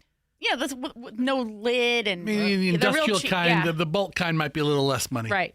Oh, some of the toilets have just been repaired rather than purchase new, but they had to replace toilet. Oh, they had to maybe take toilets out, put new toilets in, and I don't know. Anyway, so now this is a new problem we face. The kids, if they feel like they're about to get caught, or school monitors coming in, or a teacher, got to flush the evidence, and it's a vape. And the vape devices are obviously not pliable and flexible like a paper-wrapped cigarette.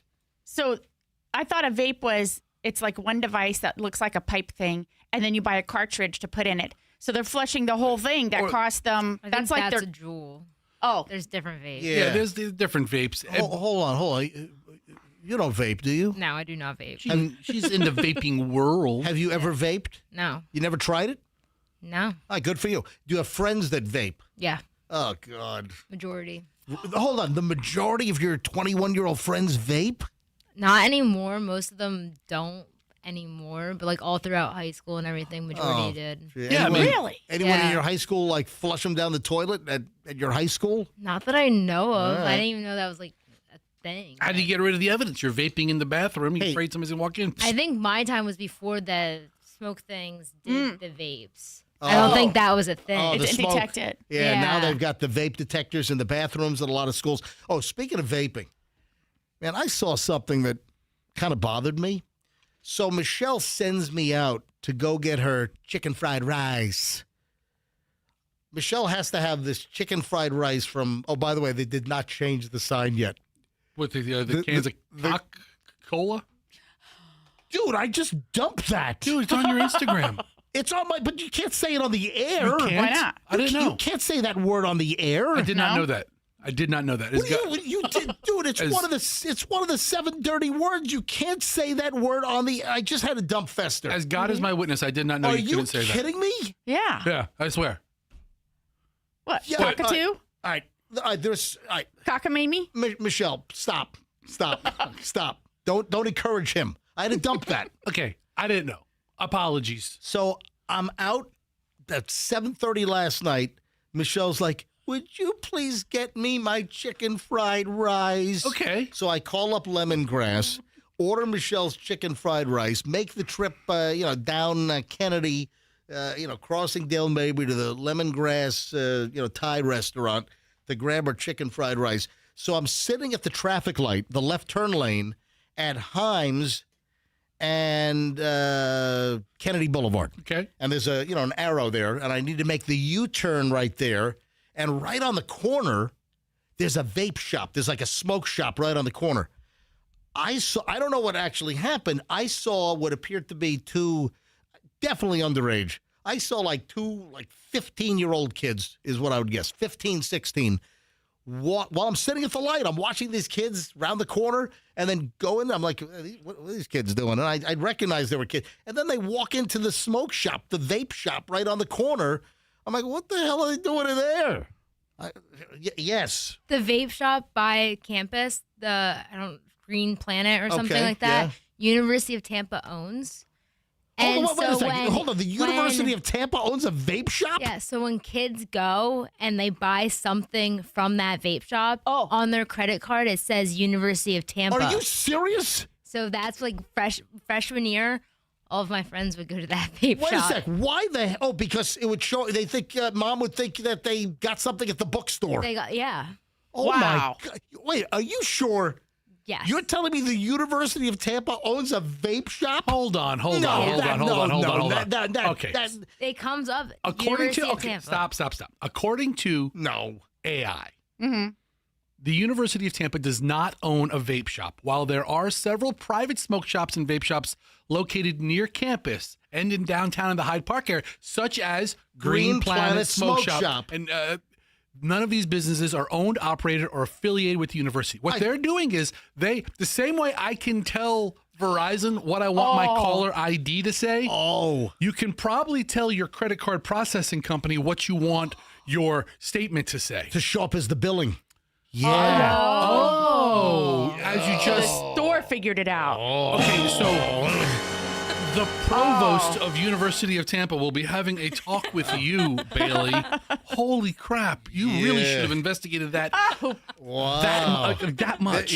You just besmirched the school. They're going to withhold your graduation. You're not going to be able to walk. You think they can't? You're not walking. You think they can't replace you with 10 more kids from New Jersey? She's like, oh, April Fools didn't mean it. Yeah. So you can, as a retailer, you can probably say what you want your thing to say, and I would. Wait, I didn't even. Wow. Yeah, I didn't even think of it. I just thought the university No, I owned it. really thought that. No, it's not. Look at this erroneous information these college kids get. That's so devious, though, so they would know that when the kids charged it on the credit card bill, it shows up University of Tampa. The parents think, oh, you're buying school supplies or water or whatever from the deli or something, and instead you're buying vape stuff. Wait, even their Instagram thing, it's Green Planet _UT. Yeah, it's a location.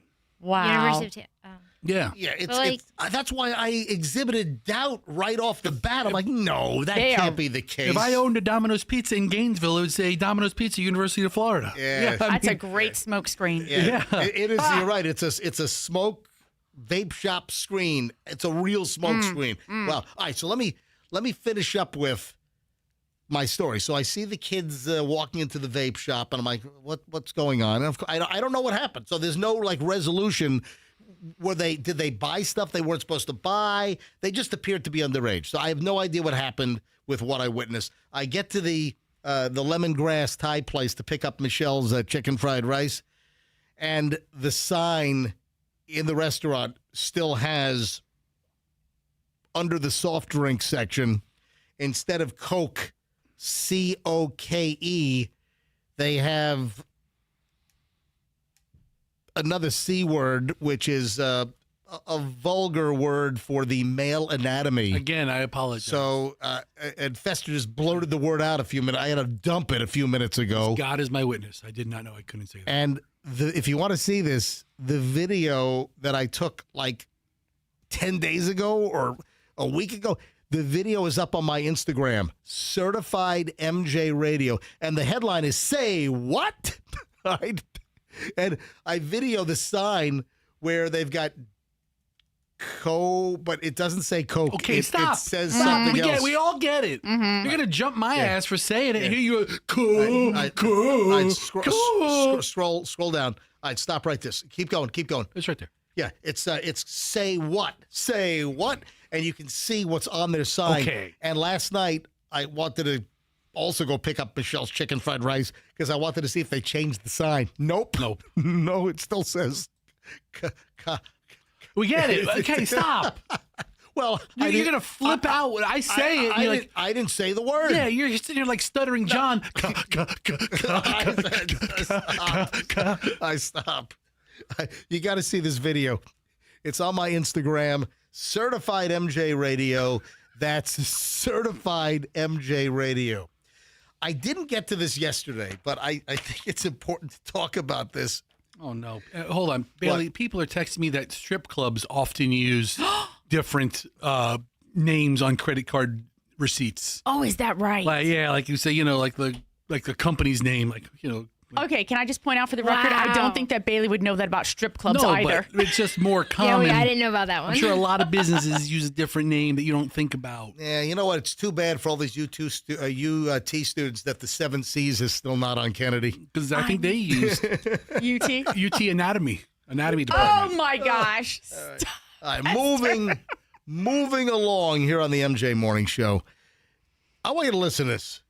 Do you know what this is? Listen to this audio bite and try to identify it. You got it. Hold on.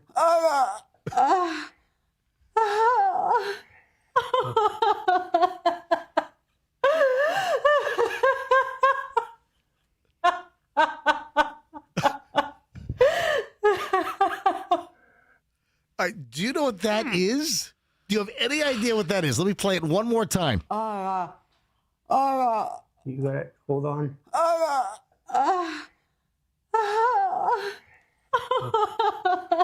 right, so are we experiencing like discomfort and pain up front, and then suddenly there's a euphoria of a sudden better feeling?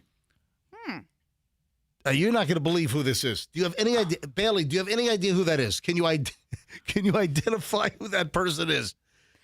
No. All right, Fester, how about you?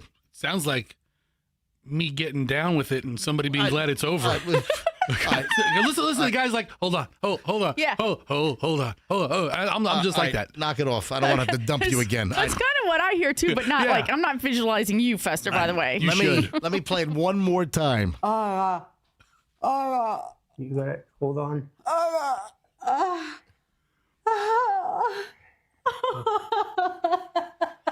It's a famous person? Yes, Is it? it is. I'm assuming either Melissa McCarthy or Amy Schumer. I feel like it sounds like you Nope. guys know. Nope. but I feel like listening to the voice; those are good guesses. I mean, Yeah. hold on is my, I prep feel like word. they're doing like dental work. Yeah. Oh, yeah. Oh, What? you're yes. Yeah, So pulling a it- tooth or something? Well, you're close. Okay. It is Leanne Rimes. Country singer? It's Leanne Rimes who underwent a deep jaw stress release. What the hell is this? Okay, first of all, Bailey doesn't know who Leanne Rimes is. Hold on, you don't know who Leanne Rimes is? No. Let me look Yeah, it up. that's way before her time. Really? Yes. All right. Yes, way before Bailey's time. Leanne Rimes posted a video of herself undergoing this procedure called deep jaw release, and it's a technique that it is claimed, this sounds like hocus pocus garbage to me, it's claimed that it unlocks stored stress and emotion. Practitioners use this facial or fascial maneuver.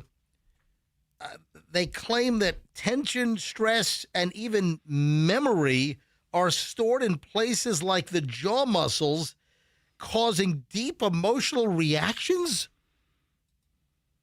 These methods aren't exactly backed by science. This sounds like the biggest bogus pile of crap I've ever heard.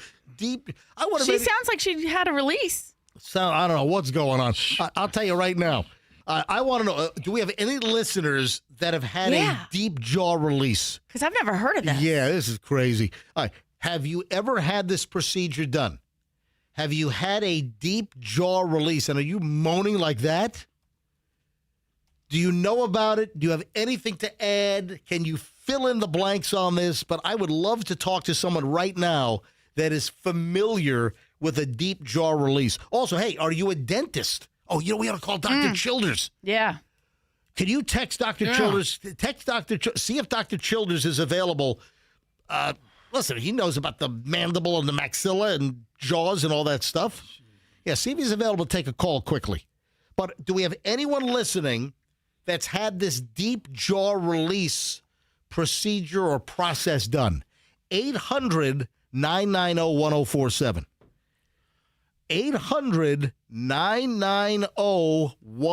800-990-1047 is how you get in. I mean, Leanne Rimes was on Star Search in 1991. I think she was like 10, and then she wins, or like maybe like 8. Right. I'm Ed McMahon. Yes. She won the Grammy in 97 when she was 14. Wow. So she was a star like around 2000, 2002. Right. Then, so she totally missed Bailey. All right, in the video description, I guess the practitioner calls the jaw one of the body's primary storage sites for stress. When we hold back our voice or push through the pressure, the fascia in the face and neck locks to protect us, By using the maneuvers to signal safety to the nervous system, we can finally allow that stored energy to move. And it's like they're doing some kind of a chiropractic jaw maneuver. Like an adjustment, like something popped in there. All right, this sounds like hocus pocus. I mean, think about it. Junk science. Have you ever clenched your jaw to either in anger or frustration or anxiety? Rage. But all that pressure is not on your teeth. It's on your little, like by your ear. But the jaw area. When you unclench, it goes away. Yeah. I don't believe it's stored up like storage tanks for stress. Yeah, I got a 35-gallon tank back in my jawbone. It's all stored up. Yeah, get it out. So this is some influencer that was describing the procedure. You've got Leanne Rimes having it done. Does she invest in a jaw release company or something? I don't know. Yeah. The influencer is describing a newer and somewhat controversial medical practice under the umbrella of osteopathic manipulative treatment, or OMT. And the theory behind this is that the body's interconnected. Therefore, treatment for things like chronic pain could involve a whole body approach. This sounds like hocus pocus, like scam medical theater is what it sounds like to me. Was she in extreme discomfort before? Like, I know people who've had TMJ issues. Right. And jaw issues are serious. But you can relieve it by massaging the inside of your face through your mouth. I kind of want to test it. You want? I want to go and get it done. So let's see if Dr. Childers knows somebody. All right, did Dr. Childers respond back? Yeah, he might be working already. I don't know. Let's see if he responded back. No? Yes? Nah, no reply. All right. But, hey, the phones, Andrew hasn't gotten any legit calls on this. I see Andrew's screen. Nothing. This really seems like fringe. You know what? I think that this is really fringe. But, historically, we can ask for really fringe things on this show, and people come through, but not on this one. Oh, well. Let's move on to the Tiger Woods pile. Did you send me this? Is this accurate? Or Fester sends me something about Tiger Woods in relation to March Madness. Got the Final Four now, heading toward the national championship for college basketball. What I sent you is more football related. All right. But with the theme of college sports dominating the weekend. Exactly. And Tiger Woods, I think it's wildly appropriate. So it is college sports related. Here we are. We're in the thick of things. So this has nothing to do with Alabama basketball. Do they even have a basketball program in Alabama? They just canceled it. Did they really? I think they did really well. I think they were playing up into the sweet something. All right, so is this true? So who won the national championship this year? This past year? Yeah, this past year. In college football, who was the champion? I don't even know. Well, can you look it up? Because this meme is about Alabama. Right. But I think it's moving forward. So next... I'm sorry. The Indiana Hoosiers won this year. Of course. Okay. Yeah, they had an amazing season. I'm sorry. Right. Yeah, Indiana Hoosiers. Indiana won the college football national championship back in January. All right. So this is moving forward? Yes. So here's a meme that's floating around online. Crazy but true. Alabama has historically always won a national championship after Tiger Woods is involved in a car accident. Put all your money on Alabama. Next season. Next year. Next season coming up. Oh, man. Is that true? You can look at the Tiger Woods wrecks. I got to look up his wreck history. A couple of years ago, you had the wreck at the golf tournament out in Los Angeles County. And he flipped that Genesis SUV 17 times. They say the Genesis GV80 saved his life. Then he had the other incident. When did he smash into the tree fleeing from Ellen Nordegren? That was in 2007. Yeah, where his mom yells into the neighbor's cell phone. What happened? All right, so 2009 was... Yeah, you need to match these up and see if it's accurate. Anyway, I don't have time for this right now. But let's move on to the Tiger Woods deal. Because we do have some more information from the police. And he apparently was pilled up. He had pills in his pocket. I got some pills in my pocket going jing-a-ling-a-ling. Yeah, so here's what we're hearing. Tiger had 2 hydrocodone pills. These are opioids, folks. He had 2 hydrocodones in his pocket when he was busted for the DUI rollover crash. Oh, do you know? He hit the back of a lawn company trailer. Mm-hmm. You know, you get the truck, it pulls the trailer, and it wasn't one of the enclosed trailers. It was one like the flatbed trailers. And, you know, they load up, they drive up the riding mower onto the ramp. They got the weed whackers, and the edges are all like, you know, positioned on like little racks on this thing. So Tiger apparently, you know what, it seems like he Dukes of Hazzard this thing. It seems like he smashed into the back and didn't like throw him off, and then he ended up with the Range Rover on its side.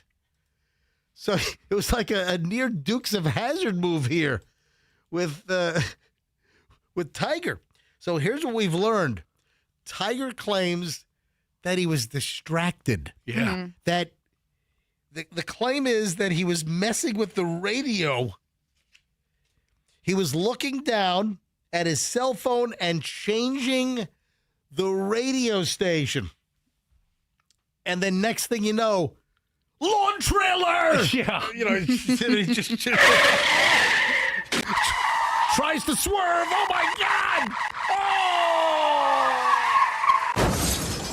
And then flips the damn thing over. I just think I drive like an ass. I mean, I do. I drive like a moron. I've never flipped a vehicle. Never. Ever? Ever. Fester, Never, ever. All right, quote of the day. Fester drives like an ass and a moron, and I've never flipped a vehicle. Yeah, I mean, this guy's done it twice. Dude, you crashed into a tree. I've crashed plenty of vehicles. Head on Himes at the YMCA parking lot in South Tampa. A bus railroaded me into the tree. Yeah, exactly. But listen, if I was driving a little faster, I would have passed the bus. Listen, I've hit plenty of things, but I've never flipped a vehicle. Right.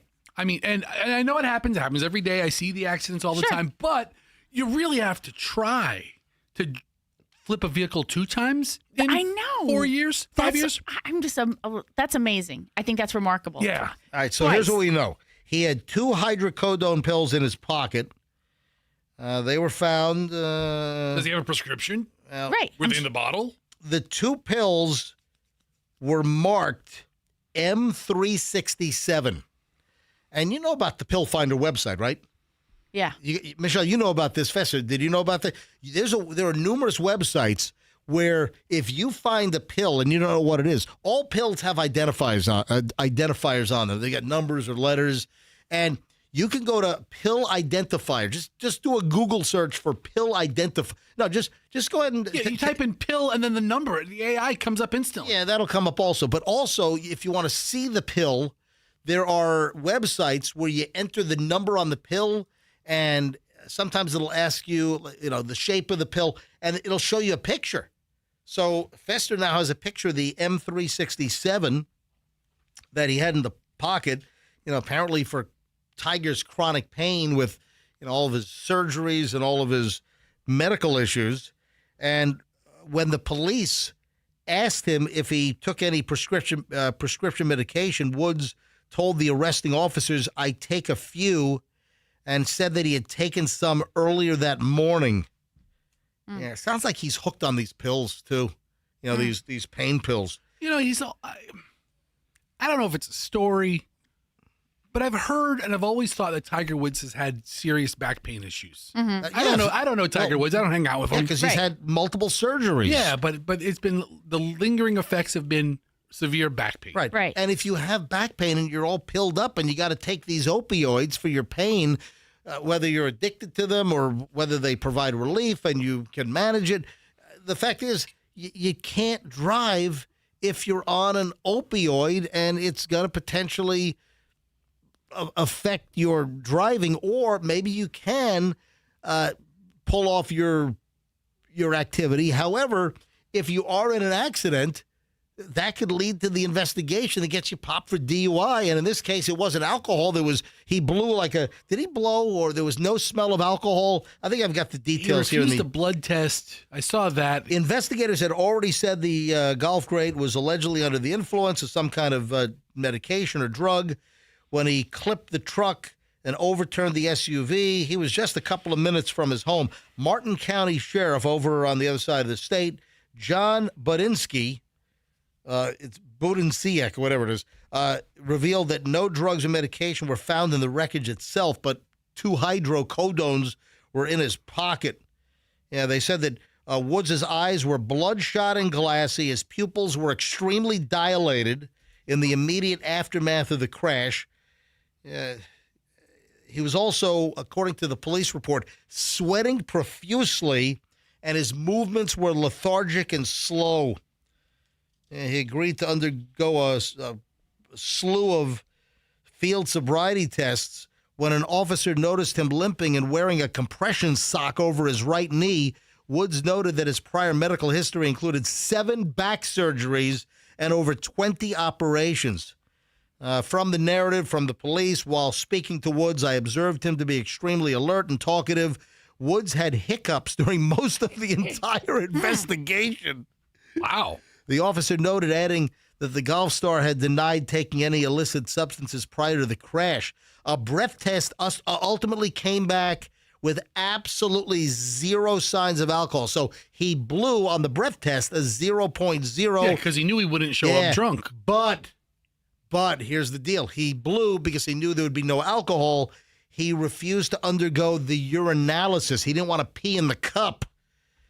Yeah, at the scene, didn't want to provide a urinalysis because that would show the opioids in the system.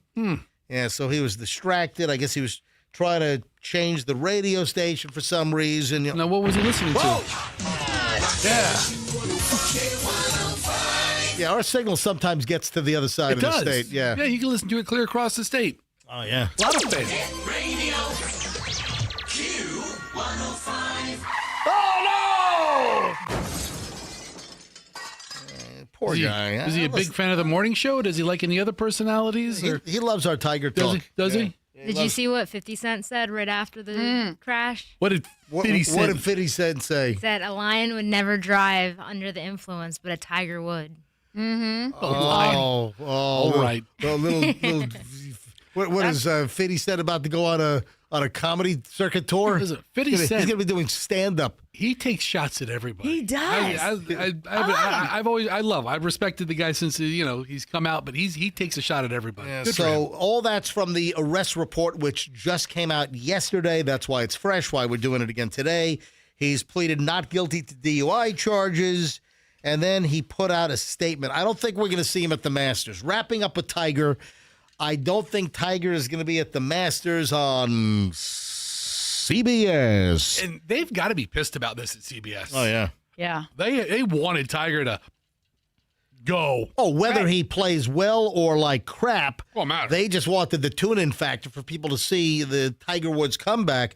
And finally here, I have the statement. Tiger Woods put out a statement on social media that reads, I know and understand the seriousness of the situation I find myself in today. I'm stepping away for a period of time to seek treatment and focus on my health. This is necessary in order for me to prioritize my well-being and work toward lasting recovery. I'm committed to taking the time needed to return in a healthier, stronger, and more focused place, both personally and professionally. I appreciate your understanding and support and ask for privacy. Yeah, good luck. For my family, loved ones, and myself at this time. Signed, Tiger. Yeah, good luck with the... I mean, listen, people are interested in this. The media's... Listen, are there going to be pictures of him, like, checking into a rehab clinic? Are they going to pop up on TMZ, probably? Yeah. Yeah. Listen, if he loses his license, is he allowed to drive a golf cart? I think so. Yeah, you don't need a license. Yeah, you don't. Well, no, to drive on the regular road, I think you do, but maybe on a golf course path. I got to look that up in the SKI. Do you need a driver? Yeah, if you drive on the road, yes. If you, I believe Florida law. You got to add Florida. Do you need a driver's license to operate a golf cart in Florida on the regular road? And the answer is yes. As of October 1st, 2023, Florida law requires you to have identification to operate a golf cart on public roads. Under 18s must hold a valid learner's permit or driver's license. Those 18 or older must carry a valid government-issued photo ID. So all he needs is identification ID, card. Yeah. Well, no. Florida law requires you to have an identification ID to operate. So I don't know if you need a driver license. So if you're a kid, 16, 17, 15, 16, 17, you need a learner's permit. Right. Yeah. But over 18, just an ID. I got a little digital dilemma I want to run by you, Fester. What kind of digital? So, with my Instagram account. Oh. So, I operate my Instagram account. Yes. And we submit our content to the company because they propagate our digital product. Yes. And then the company can also benefit. I've got a video that wasn't approved. Yeah. Oh, no. I got a video that was yanked. Oh. And it's something that I posted. And I just want to know your opinion on this. Michelle, your opinion. It wasn't no. Who didn't approve it? Listen, it's on Instagram. It's our digital department. Okay. And it's a recent video that I posted on my Instagram, and I think this is the only submission that I think has been rejected. It's the lady at Walmart with the trash bag on her head. And they said, oh, that's inappropriate. Wait a sec. That's inappropriate? If I see a person at Walmart with a trash bag on their head, how am I not going to take video of that? But the People of Walmart website has been around for how long, Fester? A billion years? A long time. It was like the second email or the second web address registered when the internet came out. People of Walmart. It's been that long. I mean, and there's a whole website dedicated to the freaky stuff and the freaky people at Walmart. And the company rejected so it's on my personal Instagram. I'm not taking it down. So? Nobody asked you to take it down. So what's the beef? But the company won't give me digital credit for that video. They refused that one. And so that's my digital dilemma. So I didn't get points for that for my digital goal for the quarter. So it's a video. It's on my, folks, if you want to see this thing, it's on my Instagram, Certified MJ Radio. And can you go back to my Instagram? What's my headline on that? On my Instagram? Let me go back to it. So it's only like, I don't know, it's maybe 6 or 8 down. It's a fairly fresh. It's why I love Walmart. Yeah. Okay. Thank you. It's why I love Walmart. And I took a video of a lady. I mean, most people think it's hysterical. Most people, and I had a couple of people complain, how dare you? You know, maybe she's having some difficulty. Listen, I can't think about that. When I'm trying to get content, and I've got a woman wearing she's wearing a white. You know Was it raining?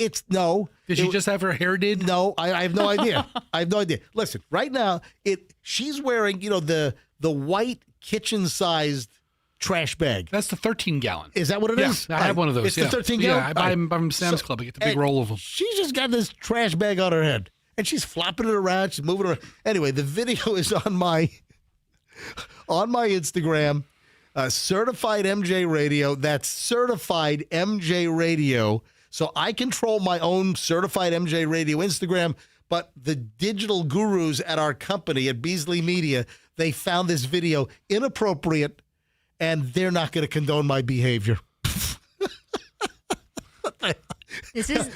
Do they realize that we do a radio show with kind of edgy content from time to time? Hello? I mean, this is not Joy FM, all right? Joy FM would have taken up a collection. Oh my. Anyway, find MJ.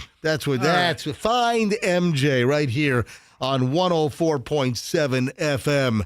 MJ, your hometown morning show. We should 104.7 FM. We should change the name of the show to the MJoy Morning Show. MJ. I said that before. I know. We should. I said that months ago. I said, MJoy. Oh. You're listening to MJoy. Exactly. All right, so that's I had to deal with this yesterday. This They get back to you like 3 weeks later? Yeah. Sorry, we're not giving you digital credit for that video. We found it appalling. Yeah.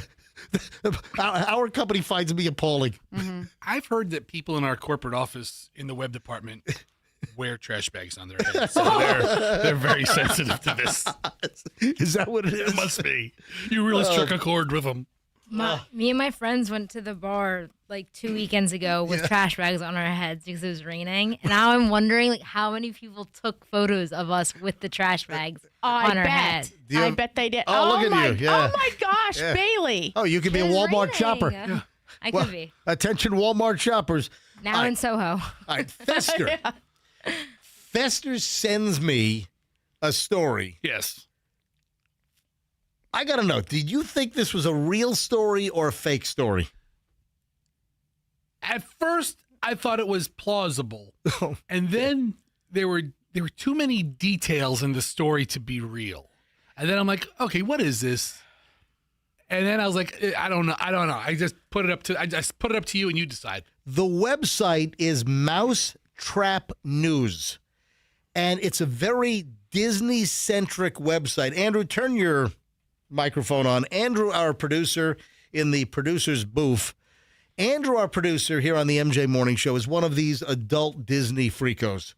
Now, Andrew... I resemble that remark. I know you do. Andrew, let's do it this way. Name the Disney news or Disney-centric websites that you know of off the top of your head. Okay, allears.net is a very good one. Disney Food Blog. There's wdwinfo.com. There are a number of them that are... Right, and none of these are official. None of these are official Disney. These are all third-party sites run by independent people.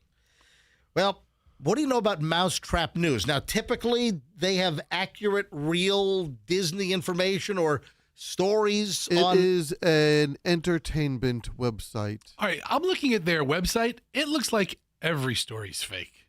I've never been to Mousetrap News. Nor have I. Well, you were. Well, because you sent me the freaking story last night. Before yesterday. All right. I think I saw it like somebody talking about it on social media, and I was like, well, I'm not going to go with somebody's comment. Let me look up the actual story. And I'm like, what's this site? What is the story that Fester sent me? So, Andrew sends me some show prep. We all do prep. I work, Michelle, how much more do I work preparing for this show versus the actual 4 hours that we broadcast this show every day? Oh, probably twice as much. 8 to 1. Yeah. So I'm probably working 10 to 12 hours a day. Now we're on. So see, this is a misnomer. People think, oh, what a cushy job you have. You're on the air 4 hours a day, 6 to 10 a.m. Oh, must be nice. Why are you doing that voice? Because that's how people sound who don't agree with MJ. Yeah, exactly. Agree with MJ. You sound like this. Yeah, the disgruntled miscreants. Must be nice. All right. But I am actually doing work at home and outside of the program in preparation for the next day. So what did you think of this story in all of your preparation in your laboratory? The minute I saw this, I'm like, what the hell is Fester sending me? Fester sends me the story in the show prep last night. I get this about, 10 o'clock, 10:30. Can you get my prep to me earlier? Nope. All right. You're lucky honestly, you're lucky you get it at all. All right. Well, I only get it twice a week on average. Well, that's right. So no prep tonight. I gave it to you Monday and Wednesday, and nothing Thursday, Friday. Here's the story that Fester sent me. Fart hospitalizes multiple people at Disney World. Come on. I mean, it's believable enough because you're in close quarters with people. Sometimes there's limited ventilation, and there's the spectrum of toots run the gamut. I mean, some guy can just be rancid, and if you're next to him, He bombs the place out. So on the surface, I'm like, okay, this could happen. Did you read the story? This is so preposterous. But then I read the story, and then that's where I start saying, wait, hold on. This is too many details. Let me share the story with our listeners. A fart hospitalized multiple people at Disney World yesterday. According to an official report, guests were on the monorail to Epcot when a man farted in the car. The smell was so bad that people started choking and gasping for air. They went to open some of the windows, but they were jammed as they had not been opened in a while. Unfortunately, this is the longest monorail ride, so guests were trapped in the car with no escape and little airflow. Multiple guests passed out on the ride, while others started vomiting violently. As soon as the monorail arrived at the station, Disney cast members called police and paramedics to come and treat the people stuck inside the car. They took 7 different people to the hospital to treat their illnesses caused by this fart. Yeah. The police officers proceeded to arrest the man who had farted and caused the disturbance. He's being charged with 3 counts of disorderly conduct and has bond set at $25,000. Many people are laughing at this experience, but according to people on the monorail, this was one of the worst experiences of their lives. They don't wish this experience on their worst enemies. However, people don't think the man should be arrested for farting. They feel that this is an overstep of the legal system. Only time will tell if he has to go to jail for these crimes and serve time. What do you think of a fart sending multiple people to the hospital at Disney World? Let us know your thoughts in the comments below. All right. It's totally a phony story, Fester. Yes, I see that now. I mean, I was kind of buying it up until the point where he was arrested. I mean, I can almost picture the windows on the monorail not working because they don't, I guess they aren't exercised all the time. Right. But the fact that he pointed out that the stretch to Epcot is the longest ride and they were trapped. The longest ride. I mean, it is the longest stretch. Guy let one rip. You know, another place, it could have been something else. It could have been something other than a monorail ride. You know where else they could have been? Where do they put a whole lot of people? Inside, like, the Haunted Mansion. Yes. That's what I was thinking. Yeah. Because when I said, is this believable? Yes. When you're in that, it's not a rotunda. What is it? That round room? Like the ante room. The stretching room. It's the room that stretches. Yeah. So all the people get into that little circular room at the Haunted Mansion at Disney. Can you imagine? Oh, and people are crammed in there. If it's a busy day, people are crammed in, and then the room stretches. And it's hot. And, everybody's sticky. Yeah. Welcome, foolish mortals, to the Haunted Mansion. I am your host, your ghost host.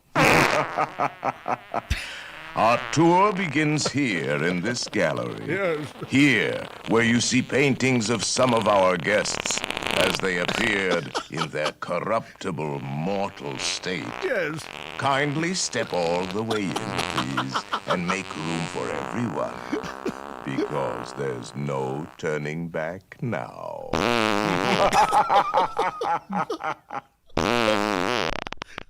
I love that laugh. All right, so what was it? Mousetrap News? Mousetrap News is where this phony fart story came from. All right, so it's a joke parody site because everything on their site is like a breaking news, Disneyland coming to Ohio. No, it isn't. What? Titanic's new underwater ride coming to Disney World. Disney adding annual pass holder lines to rides. But the fart on the monorail, that's like an 8-year-old wrote that. I mean, it's they have pretty this, detailed. They have this whole conspiracy reason why Disney wants your fingerprints. They have this, Disney uses cloud machines to make clouds. Black bear spotted climbing Cinderella's castle. Why I wear diapers at Disney World as an adult. Oh. I mean, so every site, every story here seems to be, like what The Onion is to regular news. This is what the Disney is to. Interesting. Ladies and gentlemen, we have breaking news. Breaking news on the MJ Morning Show. 7 people at Disney have just been hospitalized on the soft opening. No, I'm kidding. Breaking news. Apparently, the TSA workers at Atlanta are now able to keep the $1,000 Visa gift cards that Tyler Perry handed out. Oh, what's the law? Isn't there like a statute written?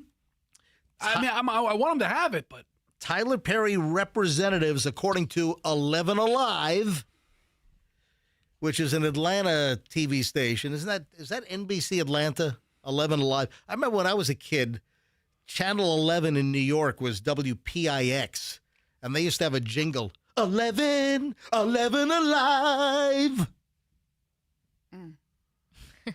You got a problem with that? So this is according to 11 Alive, a happy ending to the confusion and back and forth over Tyler Perry's generous donation to support Atlanta's TSA workers. A spokesperson for Tyler Perry tells 11 Alive they've received a notice that all workers will now be able to keep the money gifted to them. After all, Tyler Perry donated $250,000 worth of $1,000 gift cards to support TSA employees who have worked without pay for nearly 6 weeks. Of course, the paycheck started rolling in via direct deposit on Monday this week during this partial government shutdown, which is now the longest in American history. Many have struggled to buy groceries, gasoline, cover expenses for necessities. A Perry spokesperson said that they have documentation as of yesterday, Tuesday, March 31st, from the Department of Homeland Security / TSA legal team, saying that the situation is now resolved and everything is fine. They are told about 100 employees returned the physical gift cards to the management, but most were empty of funds. So they I'll quickly spend the card and I'll give it. They're not going to check the balance. Apparently they did. They checked the balance. All they asked is that you return the card, not return the value of the card. Yeah. Those cards. So any cards that were handed in that still have money on them, the cards will be given back to workers also as a memento. So if it was a drained card, you're still going to get the card back. What did they, like every worker that turned a card into TSA management at Atlanta Airport, would they like put it in an envelope with like the TSA agent's name on it? Oh, this one came from Frank. They must have. This one came from Bailey. I imagine there was some kind of accounting for this. They're receiving money. There's somebody. Yeah, that's true. And everybody's watching them now. That's true. So now the TSA workers will be allowed to. Oh, speaking of the TSA deal, we are hearing like Tampa never had a problem. Tampa's the best. Tampa International Airport is the best. You know why? Because they break up their TSAs. I was thinking about this. A lot of airports, it has one large TSA area. Yeah. Like you don't get behind this gate to Atlanta until you go through the massive TSA corral. You're so right. Yeah. So if we took all 5 of ours and jammed it into one, it'd be a spit show. Right. Yeah. But what we have is you go to each individual airside, which you got airside A, airside D, airside E, airside C. And each one has to be fully staffed. Right, but what we're saying, though, and what you're pointing out, which is 100% accurate, Fester, and kudos to you. Kudos to me. Yes. Kudos really chases your hunger away. Oh, no, what was that? It was Kudos was a good bar. Yeah, Kudos. Do they make them anymore? What's the one that chases your hunger away? Snickers? No. It's the pretzels. The pretzels with the cheese inside. What were those things called? Not cheese. Combos really. Yeah, combos chases your hunger away. Whatever that jingle was. All right, so combo snacks. Yep. Here's the deal. And you're right, because at Tampa you go to each airside, then you hit TSA. You know what? But picture if we had all the airsides merged into one, and then they only had enough staffing for 2. Yeah. Instead of having 5 teams. Or however many airsides they have. Yeah, I've only originated at Atlanta like a very few amount. I flew up, this is years ago, I flew up with an AirTran captain friend of mine. An AirTran captain friend, and then the actual simulator retired pilot lived in Tampa Bay as well. And you know the video of me in the simulator landing and taking off and flying the 737-800? It's one of my favorites. Yeah, it's a great video. I played for the kids around Christmas. Folks, if you want to see it, if you want to see me fly a 737, I have no idea what you're talking about. go to YouTube and type in MJ Schnitt flies 737, Oh. and the videos will come up. So at that point, when we finished in the sim, I think I walked through Atlanta security, and then I think on the way to Mr. Kim's wedding for his son in Korea, we also originated in Atlanta because we flew up, stayed in a hotel. Right. But other than that, usually, I mean, 1,000 times I'm in transit through Atlanta, and I don't have to go through Atlanta security. But I was through Philly this year. You had to go through one screener. I was through Atlanta twice this year. Yeah. You have to go through one. Right. You know, right. And it's not like how Tampa's out. Absolutely. Here's why I'm bringing this up. So with the TSA getting paid now, it's amazing. So I believe it was Houston that I saw. The 3, 4, 5 hour lines have now turned into 10 minutes. Like, boom! Wow. Like that. It's crazy.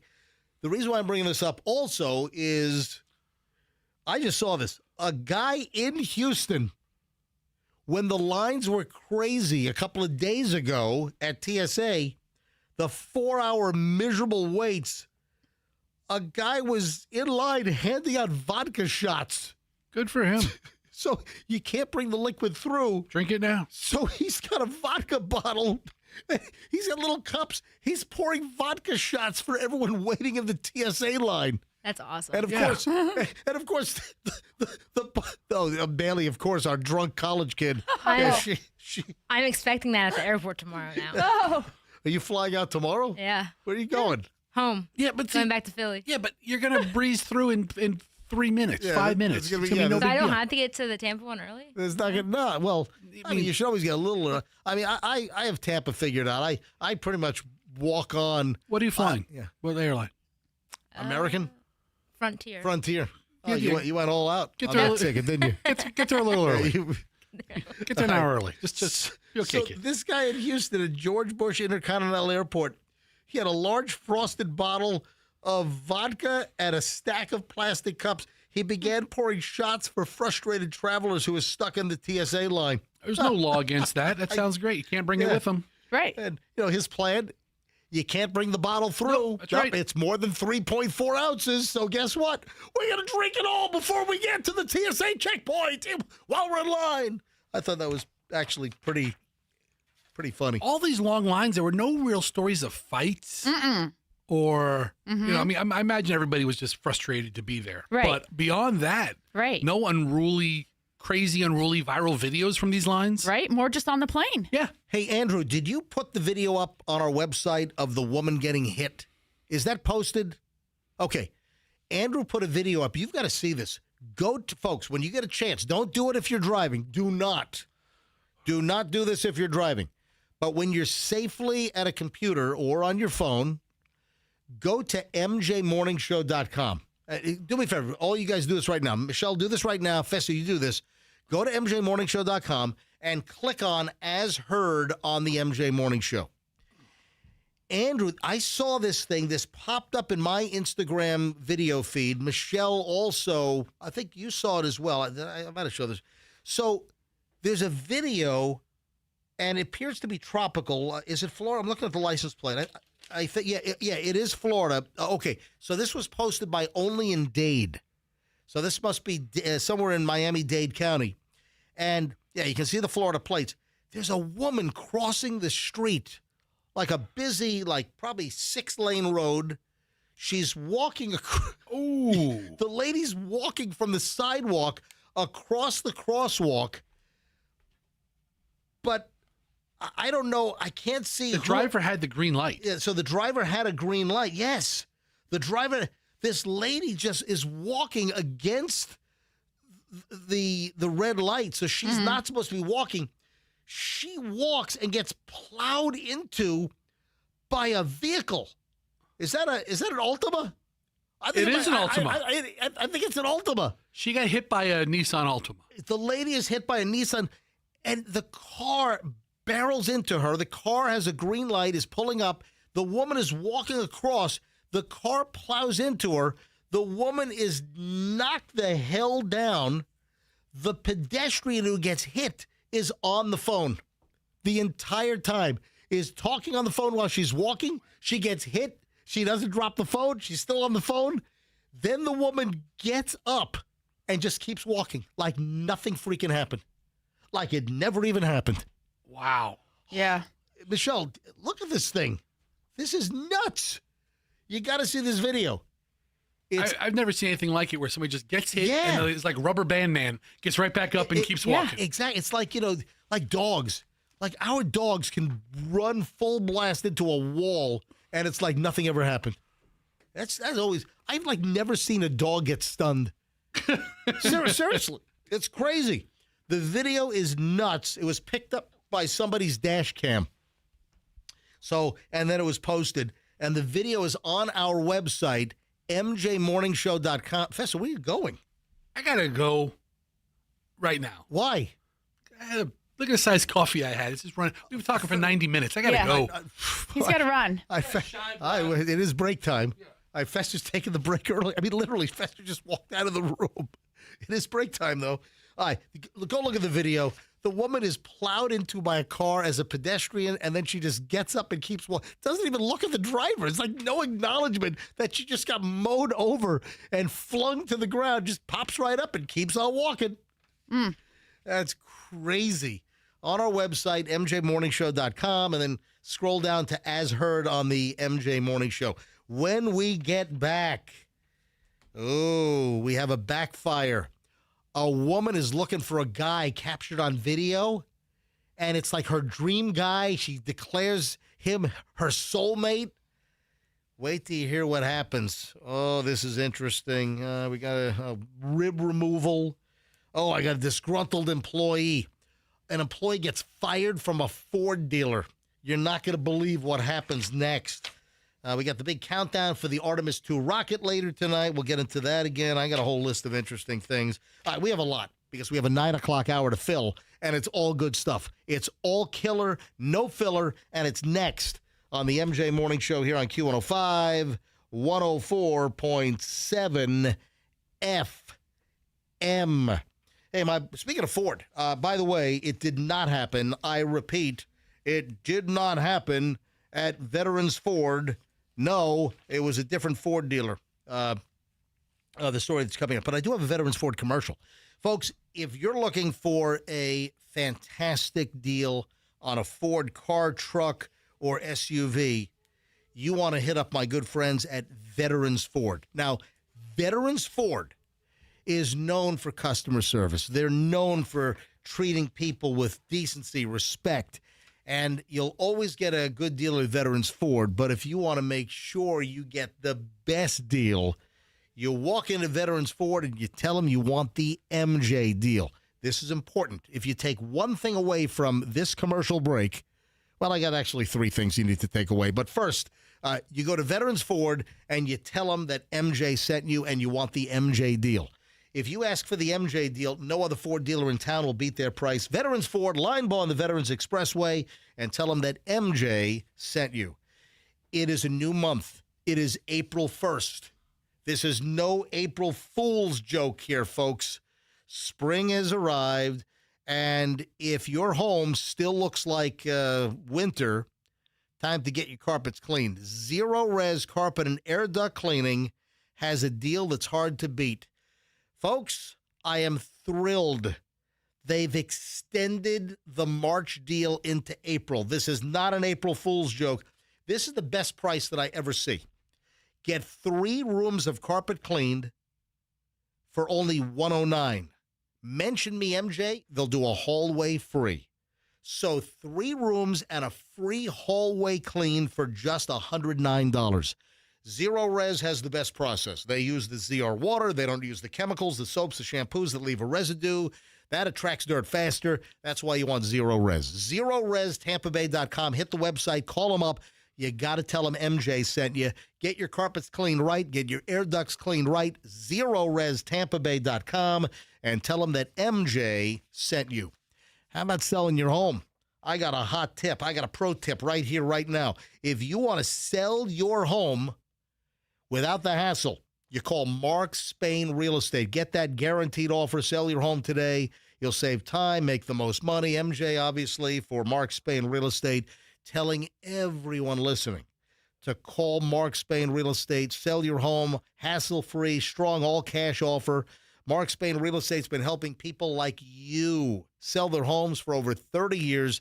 They've already served over 72,000 people. Folks are thrilled to talk about Mark Spain, like Tracy. The guaranteed offer for Mark Spain Real Estate was fantastic. It could not have gone any better. We received an offer that was higher than what we were expecting. I wholeheartedly recommend Mark Spain Real Estate. When it comes time to sell your home, folks, Mark Spain Real Estate is the company you can trust. Go to markspain.com to get a guaranteed offer on your home today. That's markspain.com and start packing. 9 o'clock hour.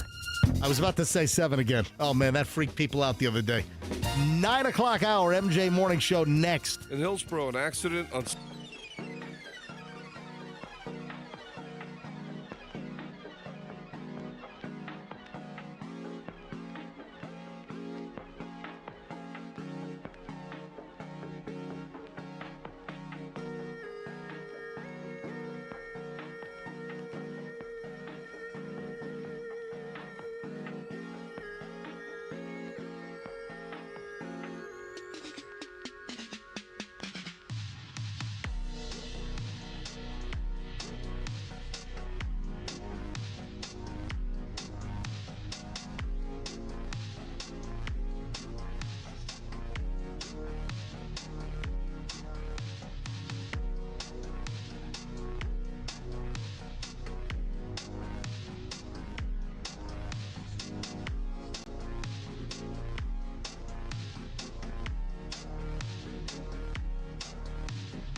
Come out okay there, Fester? Everything copacetic over there? Smooth move. You know what I mean? Very good. All right. Final hour, MJ Morning Show. Oh, we are going to most likely today launch a new after show feature here on the MJ Morning Show. Hey, Andrew, Speedy says it's all set up, but I think he has to come in to show you. I asked him to be here at 9:53 when we shut down the show to record this. So What's this? Numerous times a week, we are going to record a quick after show. We are? Yeah. So you're springing it on him. Fester might have planned. Like today? yeah, today. Today we're going to do it. When did we think of? When did we talk about any of this? Michelle and I, we've been talking about this for a while with Andrew. Hey, listen, this is not. Is it the Michelle and Andrew hour? No. Because I would listen to that. It's not an hour. After the show, multiple times a week, we're going to do a quick little 10 minutes. We're going to do a 10-minute video, 10, 12 minutes of just leftover material that we didn't get to that's good. So we gotta come up with some clever name for this thing. And Andrew, we're going to need to have a nice video graphic built. So I don't know if we're going to How are people going to listen to this? It's going to be posted. Telepathically. Where? Dude, it's going to be video. It's going to be a video. It's going to be an additional 10, 12, 14-minute, a video pod that people are going to be able to watch. It's going to be our cameras in the studio. Andrew's going to switch cameras, and we're just going to go over a couple of items that did not make it to air on that particular day. Okay. And we're going to do this a couple of times a week. Like 2 or 4? Or 3? It's evolving. What days are you going to commandeer us for 10 more? When do you have 10 minutes to hang out after the show? I'll tell you, it's Tuesdays, Wednesdays, and Fridays because Fridays? Monday and Thursday, we've got to hightail it out of here because those are our X-Force body workout days. Friday's no-go, bro. What do you mean no-go? No-go, bro. What do you mean no-go, bro? No-go, bro. I'm out the door at 10:04. No-go, bro, out the door at 10:04? 10:04, I'm out the door, bro. No-go. That's it. It's 10 minutes, This dude. is the dumbest idea ever. It's not Michelle, is this the dumbest idea ever? The way you're presenting it, yes. I mean, in the history of mankind, it's not the dumbest idea. All right, so Michelle, why don't you represent?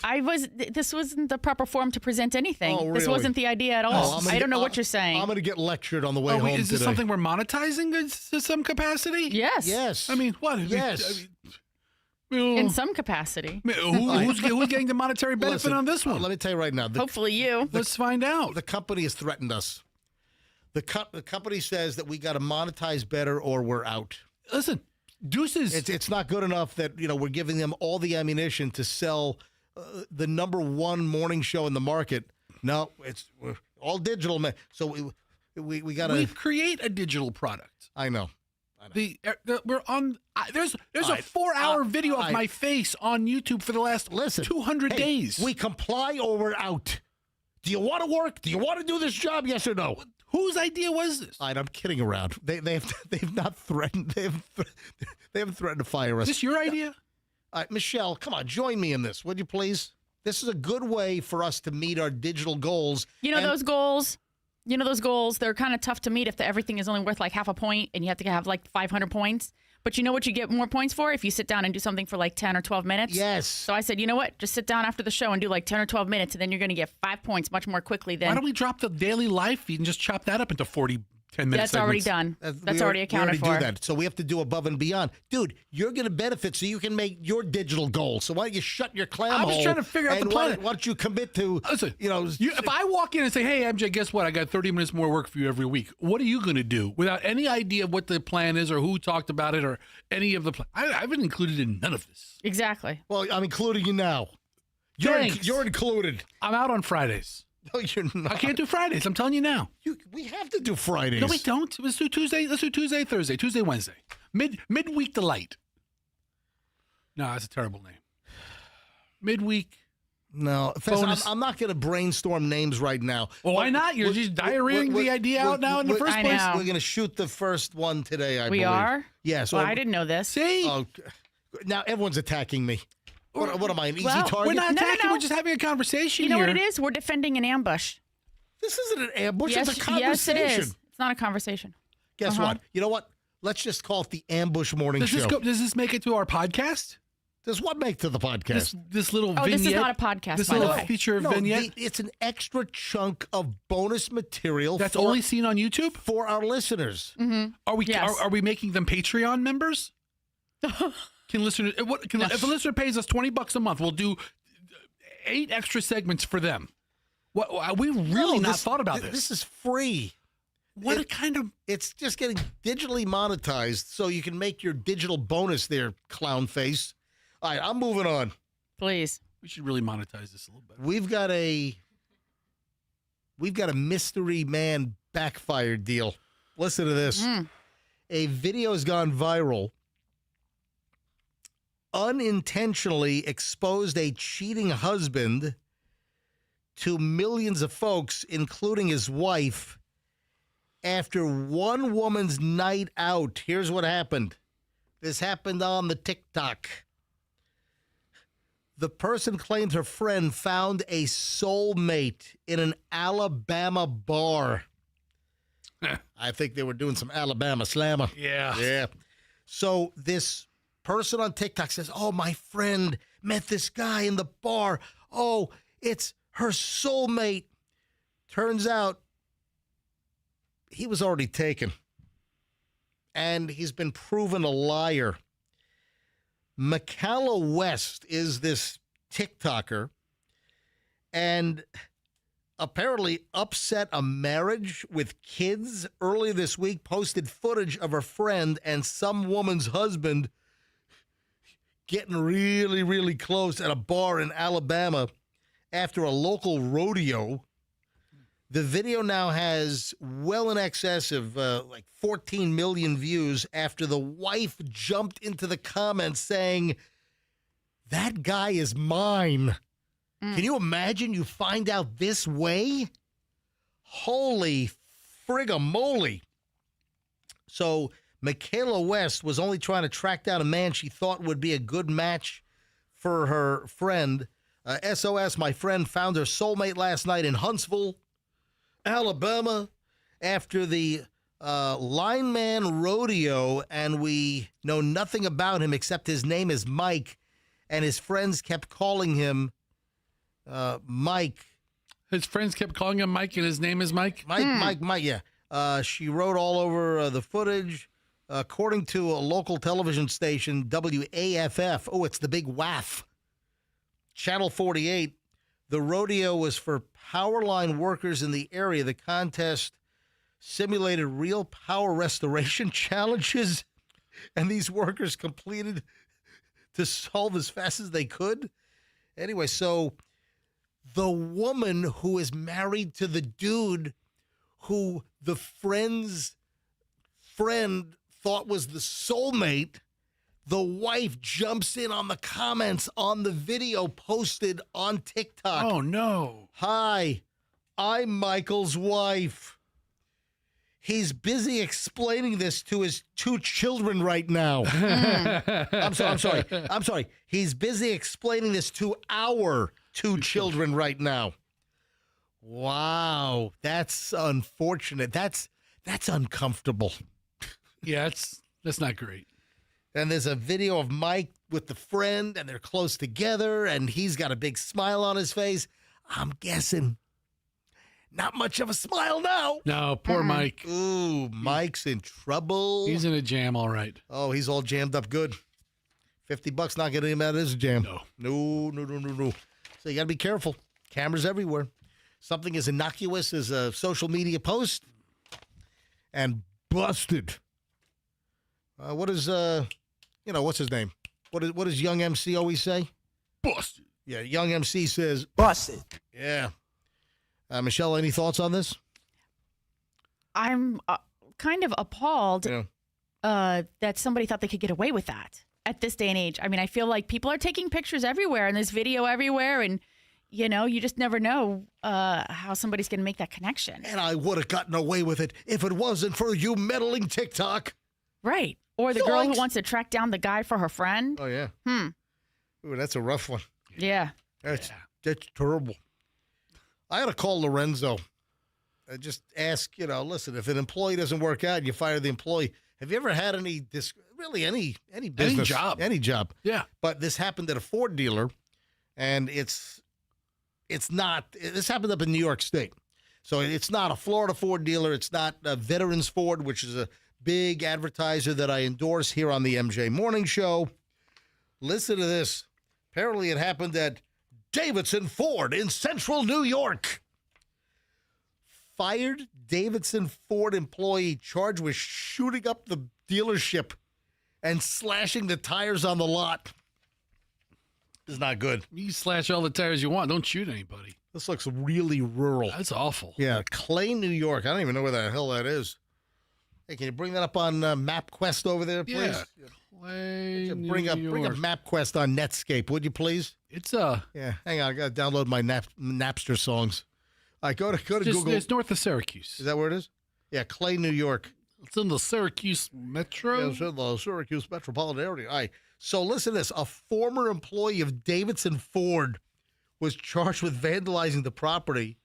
The Onondaga County Sheriff's Office said it charged Dylan Young, 26 years old, of Liverpool, New York, with reckless endangerment, criminal possession of a weapon, and criminal mischief.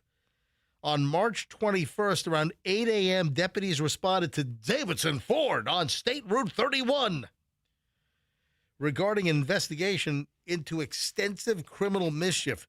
Deputies found significant vandalism at the location. They believe that the vandalism occurred sometime overnight. Police identified Young as a suspect. He was recently fired from the dealership.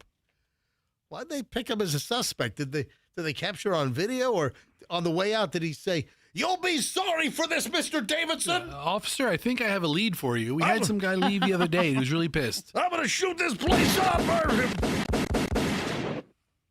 All right, so he's accused of firing a weapon, shooting out multiple windows. Man, he riddled the place with bullets. He didn't shoot any people. No, he did it overnight. Okay. Yeah, there was no midnight madness sale going on at Davidson Ford, Central New York's Ford leader. Davidson Ford, the cash is on the dash. So he's accused of firing a weapon, shooting out multiple windows. Deputies also found 6 large double-pane windows shot out, 50 brand-new tires across various vehicles punctured. He just got tired. I mean, he could have done it all night long. And 3 used vehicles' tires were also punctured. The damage is estimated at more than $25,000 in damage. I got to believe it's more than that. Blowing out 6 double-pane windows at the front of the dealership and then slashing tires, 50 brand-new tires slashed. Yeah, the office said deputies recovered a 12-gauge shotgun. Sheriff Toby Shelley said deputies, it's New York State. Do you know, man, there are some total rednecks up in New York State. Did you know that? I mean, outside of the city, it's a pretty rural state. So is Pennsylvania. Yeah. So all those every state has their rednecks. Dude, I had a roommate in college in Ithaca, and he was a townie. And he was a nice kid, but man, he was straight out of the Deliverance. Nice guy. But I mean, it's like, you don't think of New York State having like Alabama or Mississippi rednecks, but they're there. Oh, yeah. New York State outside of the city between Buffalo and New York City is really just Appalachia. There's a lot of that. There's northern Appalachia. A lot of that going on. Yeah, so deputies said they recovered 3 long guns, rifles, shotguns. He stressed that anytime someone has a weapon, there's a present danger. What? I don't know Dylan Young as a person. I don't know his temperament by any means. Obviously, you want to be cautious when dealing with people, especially you don't really know them. He was wild as a Mustang. Yeah, well, the sheriff noted that there was no one inside the dealership when the shots were fired. Yeah, okay. This guy's a terrible former employee. He does not get a good reference. He was terminated earlier this week for insubordination. He was taken into custody, and he was held till he bonded out at the Onondaga County Jail. I hear they serve a mean meatloaf on Wednesday nights. He applied for a job over at West Her Chevrolet of Clay, New York. They've got a scratch. By the way, Davidson Ford has a scratch and dent sale going on right now. Yeah. Do they ever? They got a smash and slash. Oh, smash and slash. The smash and slash sale in effect now at Davidson Ford, Clay County's big Onondaga, whatever the. Yeah, I mean, listen, if you can have if I could have gotten like a $12,000 brake on my truck with a bullet hole in it, I would have taken it. Yeah, exactly. Yeah, fine. And people will just think it's those goofy bullet hole stickers anyway. You know, upstate New York, and most cars are shot up anyway. Yeah, there you go. Michelle, have you ever thought about removing some of your ribs for slimming effect? Well, I mean, I've thought about it in the context. I think they say that Janet Jackson did it, but you know, it's not like realistically. It's kind of an old story. Yeah. But the reason why I'm doing it's coming back around. It's becoming more fashionable, and more of late Gen Zers and millennials, women are really going into this rib remodeling. They call it rib remodeling, and we had always heard the names that I have associated with rib removal to make like the waist smaller and get more of that hourglass look. There was a rumor that Janet Jackson had ribs removed, and also, what's the other big name? Dolly Parton. Oh. Yeah, there were reports that Dolly Parton also, I don't know if any of that's true. I don't know if Janet Jackson. Andrew, can you look this up?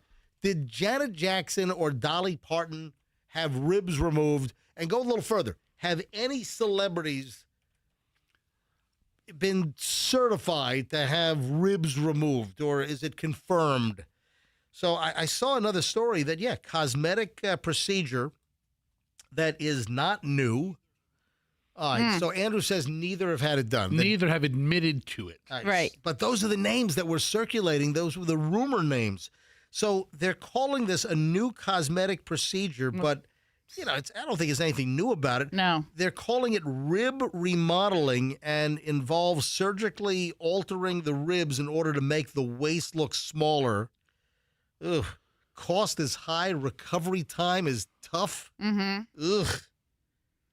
I also heard that that's not a good thing to do because your ribs are protecting your organs. Right, they're protecting your organs, and that's why you have like so many and they go down so far. And so then when you remove like one on each side, then you're removing the protection of the organs, and also then the other parts that are left could be sharp, or you know, they don't finish off properly. So I don't know. The removal of the ribs, that's called rib removal. The new, I guess, craze, they're calling it rib remodeling because they're not actually removing the whole rib. Oh. They're just like remodeling it. Like the rib tips.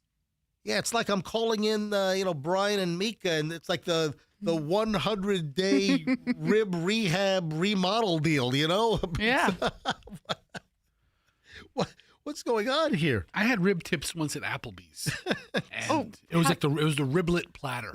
Oh, and it was good. Yeah, the ribs came from plastic surgery centers where clients had ribs removed. I was at Applebee's for the first time in a long time, like a month ago, and I'm like, this is all right.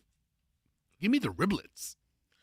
I want my model back. Yeah, you get models that have their ribs removed. You got your baby back ribs from there. Anyway, so it's a new twist. So the original was rib removal. Now this is just rib remodeling. And for whatever reason, it's gaining traction and notoriety. And more people are asking their plastic surgeons about rib remodeling. Tell you what, man, if you hear of a dude getting his ribs removed, it's not for cosmetic reasons.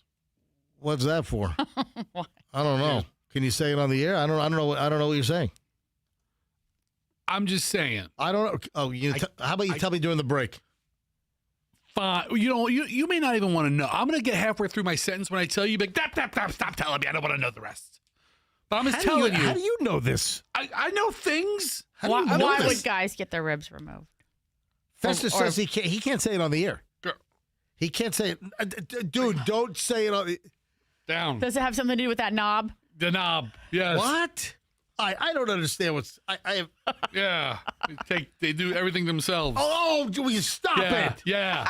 Stop it! Yeah. I don't know what you're saying. What is wrong with you? I'm telling you. How do you know this? I'm disturbed that you know this. I don't know it for sure. I don't know any dudes that have had it done, but I've heard that if you got, which I don't find that even feasible. Dude, you're sick.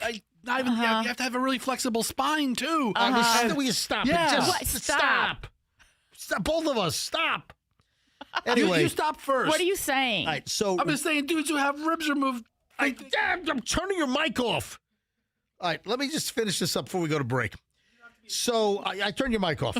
So the rib remodeling, this new twist, this I guess started to emerge a couple of years ago, and now it's gaining a whole lot of popularity. Yes, in the men community. Yeah. So what is? I thought my mic was off. In the past, the main cosmetic procedure for waist slimming was liposuction, says Dr. Joseph Hadid, a double board certified plastic surgeon. Liposuction has limits, however. People's waists carry varying amounts of fat. Plus, at the end of the day, the skeleton largely determines the shape of the torso. In addition to liposuction, people previously slimmed their waist by removing ribs, starting with the lowest two, but this caused serious health problems. After all, ribs are structural foundation of the torso. Duh. If you remove the foundation of the house, it kind of crumbles and collapses. In rib remodeling, you don't remove the bones. Instead, you surgically alter the ribs, essentially breaking them on purpose so they heal in a different shape. Oh my God. What the? All right, that's enough of that. That's 9:24 at the MJ Morning Show. When we get back, it's the final chunk of MJ. The big Artemis rocket goes off, scheduled at 6:24 tonight. We'll get into that coming up in just we got a lot of stuff. I'm looking at my pile here, and we've got a great final chunk. Oh, the Bob Marley dreadlock story. This is bizarre. Michelle and I, we heard about this. We're like, what? The Bob Marley dreadlock story. You got to hear this. All right, a lot of stuff next. MJ Morning Show on Q105, 104.7 FM. Your air conditioning is a vital function in your house. And where there's a malfunction with the function, you call our friends at Air Rescue. Air Rescue's been around for over 70 years. Air Rescue, the same team that brought you Plan B air conditioning, who has been a client. I've endorsed them for years here on the MJ Morning Show, but they're gone. Plan B has closed up shop. Well, just the name. They've just folded it all into Air Rescue. Simplification, one great name, a long-term name here in the Tampa Bay area for any air conditioning issues. Your air conditioning's not working. You need a new air conditioner, or maybe you think you need a new air conditioner. You call Air Rescue, and they'll tell you for sure, and they'll be honest about it. If they can fix it, they will. If they can reasonably fix it, they shall fix that unit. If you need a new one, Air Rescue. Get a great Daikin unit. I just had Daikin put in from Air Rescue last year. Great stuff. So here's the deal. Air Rescue, if they're not there on time, you don't pay the diagnostic fee.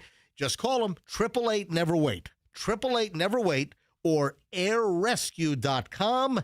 Tell them MJ sent you and get 10% off airrescue.com.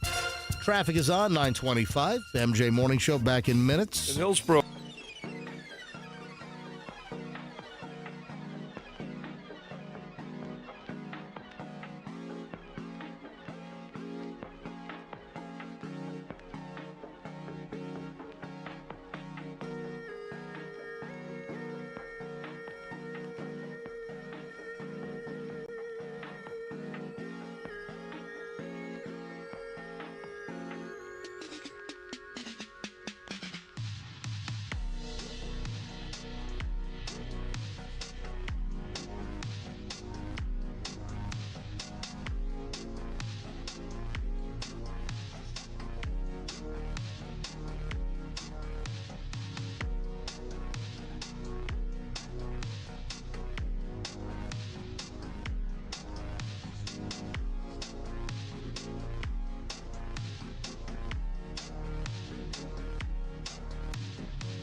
The MJ Morning Show. Where shall I begin? Where shall I start? Oh, hold on. What are the little hand signals you just did to Fester? Okay, it's a signal that says, I have to talk to you. All right. Yeah. So you can talk to me here. Hold on a minute. I have no secrets. Andrew, take Michelle's camera. Yeah. Make Michelle full screen. Do that motion again. Go ahead and do it for MJ TV. Look at this. Yep. It means we have to talk after the show. That is your signal that you have to talk to Fester. When did this start? Just now. I mean, it was the first time I've ever seen it. But she knows. When did this begin?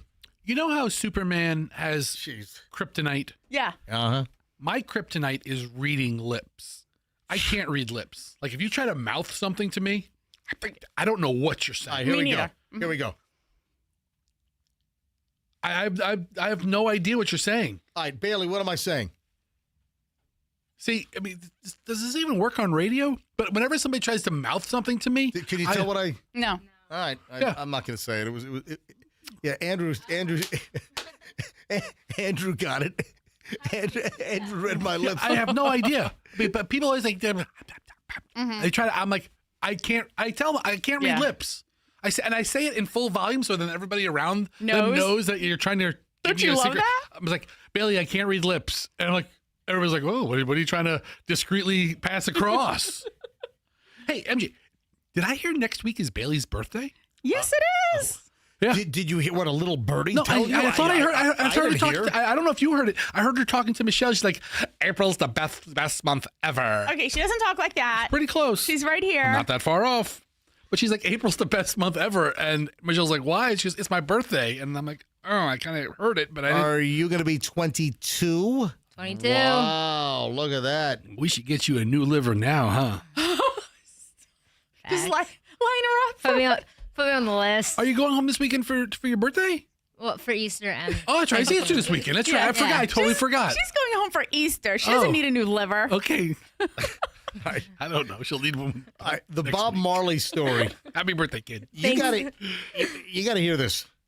So Michelle and I became aware of this. We're like, ooh, what? One of Bob Marley's dreadlocks is going up for auction. Wow. Apparently somebody years ago ripped one of Bob Marley's dreadlocks out of his head. And it's going up for auction very, very shortly. Are you kidding me? What did Bob Marley say when the dreadlock was ripped out? I'm thinking it was, yeah, man. All right, I'm looking at it. It's 2 inches long. Mm-hmm. So it could have been cut. No. The story is that it was ripped out at a concert by a fan or something. Yeah, crazed fan ripped out one of Bob Marley's dreadlocks. I mean, that's really what creeped me out. Actually, I mean, because I agree with you. Like, hey, cut the dude's hair, and then people want to still have a piece of it, and great. But apparently, it was ripped off his head. Michelle printed out the auction information. I don't believe it, because here's the deal. I'm looking at the ruler. It is essentially an 1.25 inches. Mm-hmm. It says 1.5 inches or a little over it, but that's with like the wispy hairs at the end. The meat of it is a little over 1 inch. Mm-hmm. It's that much hair. It's not like it's if it was a full dreadlock, like the 1.5 foot, like a 2-foot dreadlock. Yeah, that would be awesome. But this, I don't know. What's the chain of custody from this current person to Bob Marley's head? I'm just saying that the auction house. Where's this? The auction house is going to be in the UK. and they're expecting the dreadlock to go from anywhere from 25,000 That's pounds. to 33,000 pounds. Okay, so 25,000 pounds or $33,000. Okay, there we go. There we go. Okay, so 30, I got it. Okay. JC Auctions. JC Auctions. And it's a genuine example of the reggae pioneer's hair. Mm-hmm. Can you just like Jurassic Park this thing and like clone him? Yeah. Does he have, you know what? He has family in Florida. You know what? Oh, is that right? I'm going to have Newman from Seinfeld, who had that stuff spit in his face. I'm going to have Newman go ahead and mix Bob Marley's hair DNA with a velociraptor. Jurassic Park. We'll get Jeff Goldblum involved in everything. All right? And Hunt, what's her name? Helen Hunt. Helen Hunt. Is she still alive? Helen Hunt? Yeah, the Bob Marley dreadlock. All right. Well, I guess you're not going to be bidding on this. It's not long enough for you, right? If I was Ziggy Marley, I'd be like, give me my dad's hair, you creep. Exactly. Give me my dad's hair back. It was ripped out of his head. All right. On a very scientific and serious note, we have the Artemis countdown in effect. They were supposed to fuel, I think, at 7:20. Can you check and see, Fester? I heard about 7:30 was the beginning of fuel time. Yeah, exactly. So I think it was like 7:30, 7:25. Andrew, can you please check and make sure that fueling has gone on according to plan? Because fueling was supposed to begin a couple of hours ago at the Cape. Fester, if you could tell me what launch pad off the top of your head. Yeah. What launch pad are they on? Come on, Fester. 69.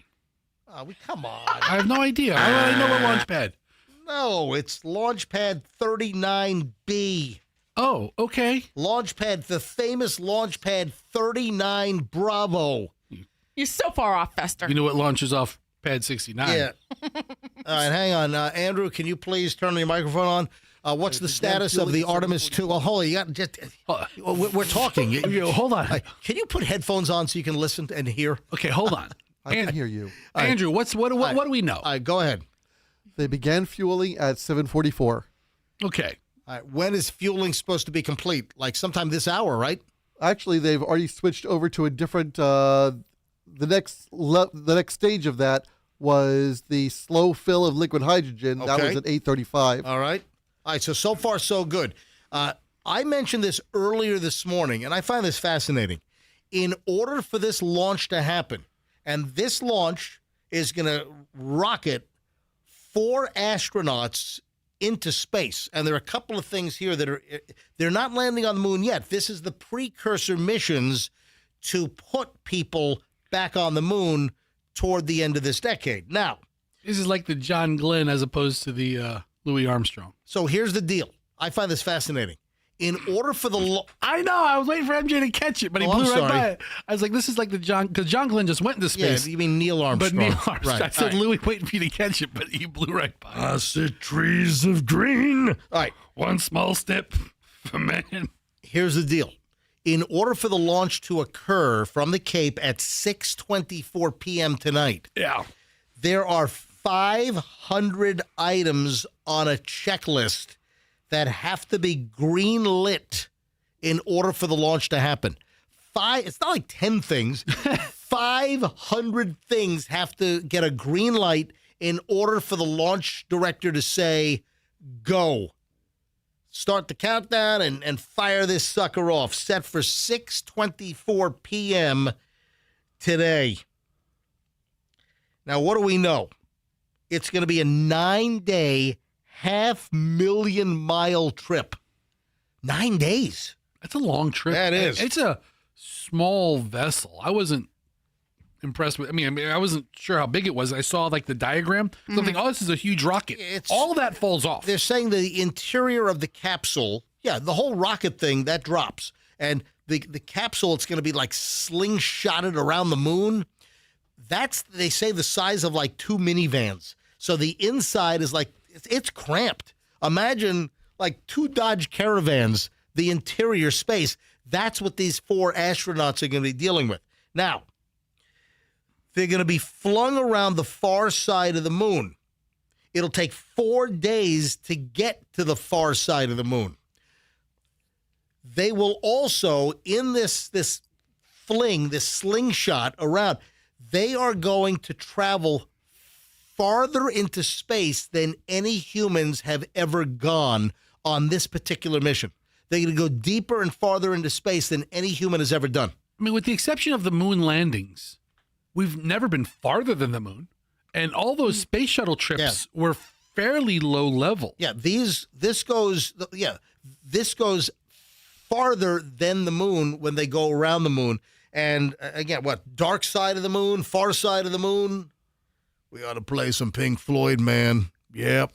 Play some Pink Floyd, man. Let's play. You know what? Today's the day for it. Let's go ahead and start in its entirety. We're going to play the entire Pink Floyd Dark Side of the Moon album here on the MJ Morning Show on Q105, 104.7 FM. Yeah, it's Pink Floyd Wednesday here. I think that'd be awesome. Dark Side of the Moon. All right, so 4 days to get to this far side of the moon. And so you have had, over history, we've had 24 people that have seen the far side of the moon, and all have been Americans, and all have been men. And with this mission, you have a woman. Yeah. So we have a female astronaut on this mission, and it's supposed to launch, this 9-day mission is supposed to launch at 6:24 p.m. tonight. And then, if all goes well, they will return to Earth by splashing down in the Pacific, not far off the coast of San Diego. I mean, these are 4 very capable and well-trained astronauts. Yeah, you just got to hope that everything goes well. Remember, there were some problems. Remember, stuff got scrubbed earlier this year? Yeah, and that's... Yeah, leaks and this and that. And an abundance of caution. And this could easily get scrubbed if one of the 500 things don't check. I mean, I'm planning on it going tonight. Phil got fired. He grabbed a whole bunch of copper wire off the unit to sell because of copper prices were shooting up. They fired me, but I took these 3 bolts. They need these bolts. Sell them for scrap. We have the first female to see the dark side of the moon. Yep. Right. Also, the first Canadian. One of the astronauts are Canadian. Yep. So that's true. I would hate to be trapped that long with a Canadian. Out and about. Out and about on the far side of the moon. Out and about. Let's go out for a spacewalk. Yeah, shut up. Let's go out and about. For a spacewalk? Is that what you're saying? No, anyway, man. Godspeed. Good luck. Artemis 2. Scheduled for 6:24 p.m. Bailey, do you have any questions? I see Bailey like wide-eyed, like, Do you understand what's happening here?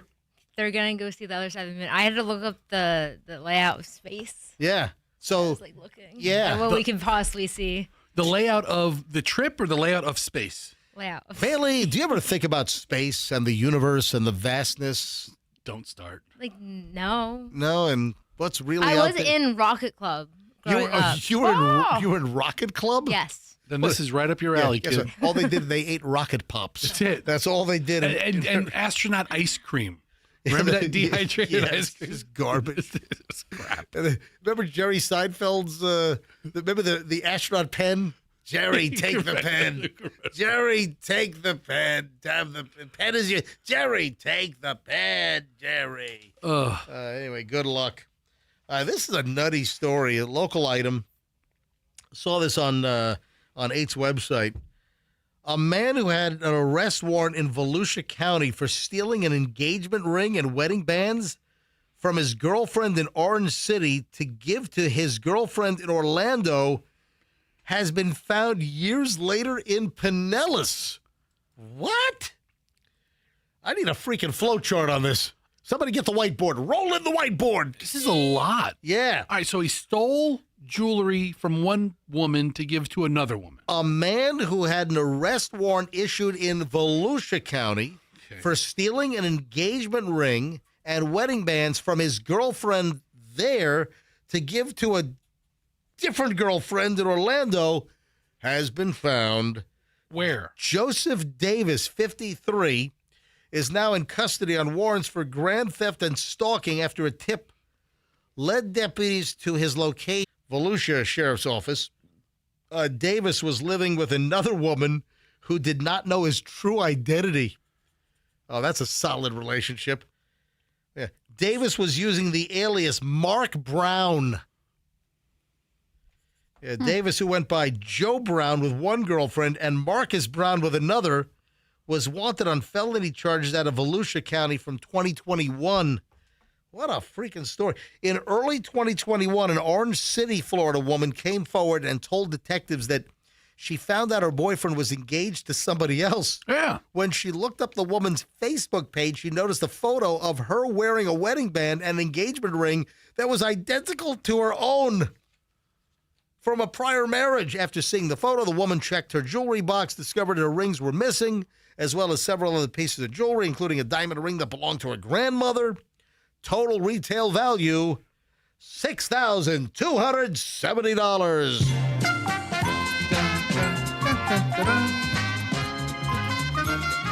And it was a confrontation. Cops are involved. And both women met Brown on the same dating app, OkCupid, back in 2015 and 2016. That just sounds like you're settling for somebody. It's like, all right, okay, Yeah. Cupid. So we got All right. we got multiple women here that are affected, that were bamboozled by this guy. Guy's got 9 different freaking names. That's terrible. Did you think he was going to get away with it? Too many ladies. The jewelry's never been recovered, right? Does the lady in Orlando still have it? Yeah, well, I think the cops... Have the two of them ever gotten together and said, hey, this dog did us both dirty. Give me back my grandma's jewelry? Right. Oh, that could mean just one thing. Michelle, what does that mean? I don't know. It's time for us to give away the trip for the African safari. Caller number... I'm kidding. We're not giving away... Oh. I'm kidding. No, we must have an elephant item here. Oh. We've got elephantitis. Oh. We have an elephant item right now. I Michelle, just got so excited that there was an. are you excited that we had someone with elephantitis in the room? No, that I was gonna be caller whatever for the safari. Oh, for the safari. Michelle, I am so shocked and surprised that you didn't bring this to my attention because, Michelle, you're generally up to speed with, if it has to do with elephants or eagles laying eggs and some kind of net cam to watch, eagle eggs get sat on. And who's Wait, what story is this? First of all, who's making all these gurgling noises today? I don't know. I'm hearing like... I think that's you. No, it's not. I'm not making, I think it's him. I don't feel like I'm making gurgling noises. No, I'm hearing gurgling noises. I don't know if it's coming out on the air. All right. So, Michelle, I'm shocked. I'm shocked that you didn't see this. A 52-year-old Asian elephant at the Albuquerque Zoo busted through steel fencing and went on a stroll along the visitor walkways, ate plants and trees along the way before anyone could stop her. Alice. Alice the elephant. Zoo security found Alice around 7:30 a.m., an hour and a half before opening, casually munching away. Yep. Staff arrived within 10 minutes, did not need to wrangle her. Alice's care team simply called her name, and she just returned to her enclosure. Yeah. Yeah, She wanted to go for a walk where the visitors to the zoo walk. they do. That's where she wanted to go. Busted through the enclosure and just went for a stroll. Good for her. You have to reinforce that wall. You know what? She should have hit the Dippin' Dots cart. She would have loved that. Yeah, the Dippin' Dots. I'm sure elephants would love Dippin' Dots. The problem with Dippin' Dots is you have to eat them so fast. Right. And they So just fast. really freeze on your tongue. They're not very tasty. I think. Listen, as an ice cream aficionado, Yeah. I'm not really into the Dippin' Dots, okay? If I were an elephant and I've eaten nothing but, lettuce and, Yeah. I mean, my idea of good ice cream is MJ's Triple Kill of Vanilla and MJ's Milton Fudge Cow, available at Small Batch Creamery, which, by the way, the date is set. We'll get to that here in just a second. But I'm not really into cryogenically frozen ice cream BBs. Just call me a snob. Call me an ice cream snob. yeah, a little uppity about all this. Yeah. Anyway, so the elephant busted out, and Alice, I guess, listen, these elephants can get nasty, Michelle. You know about the elephants that rampage and they get nasty when they're messed with, They or wreck. when they have a little one, or when they're the males when they're in their like mating time. Yes, they have a lot of stuff going on. So Alice at the Albuquerque Zoo that busted out, it was just chilling inside the park. Alice is an Asian elephant. May I ask, Michelle, do you prefer the Asian elephant or do you like the African elephant, or does it not matter? It doesn't matter. Okay. It doesn't really matter. And what is the difference between an African elephant and an Asian elephant, please? Funny you should ask. Oh, thank One you. of the noticeable traits of the Asian elephant is they have a little bit of the indentation on their head, and the African elephant does not. I think their ears are different, and I think their coloring might be a little different. Okay.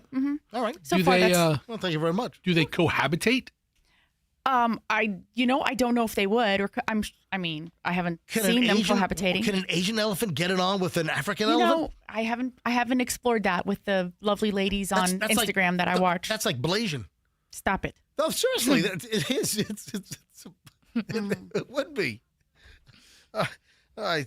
So here's the deal. Michelle loves elephants. If you have any elephant stories, just send them to MJ at mjmorningshow.com. I've been watching the live Yep. feed from the Nairobi Yeah. preserve of the elephants or something. They're amazing. Yeah. Yeah.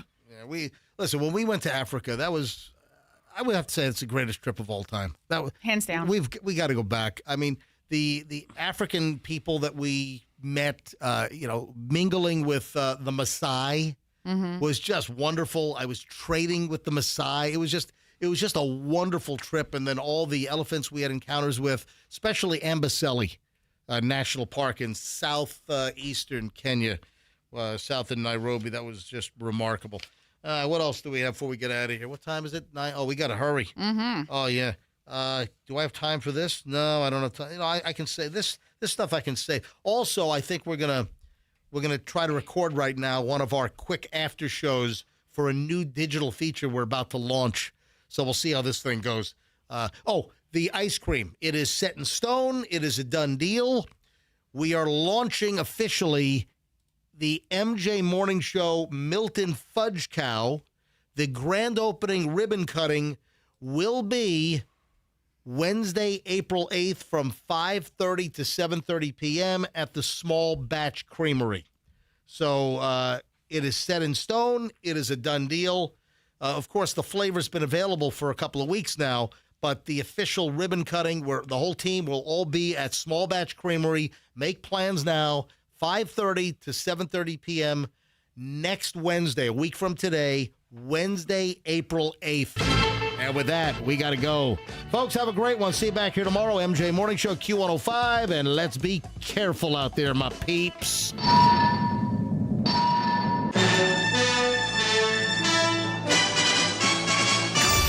The MJ Morning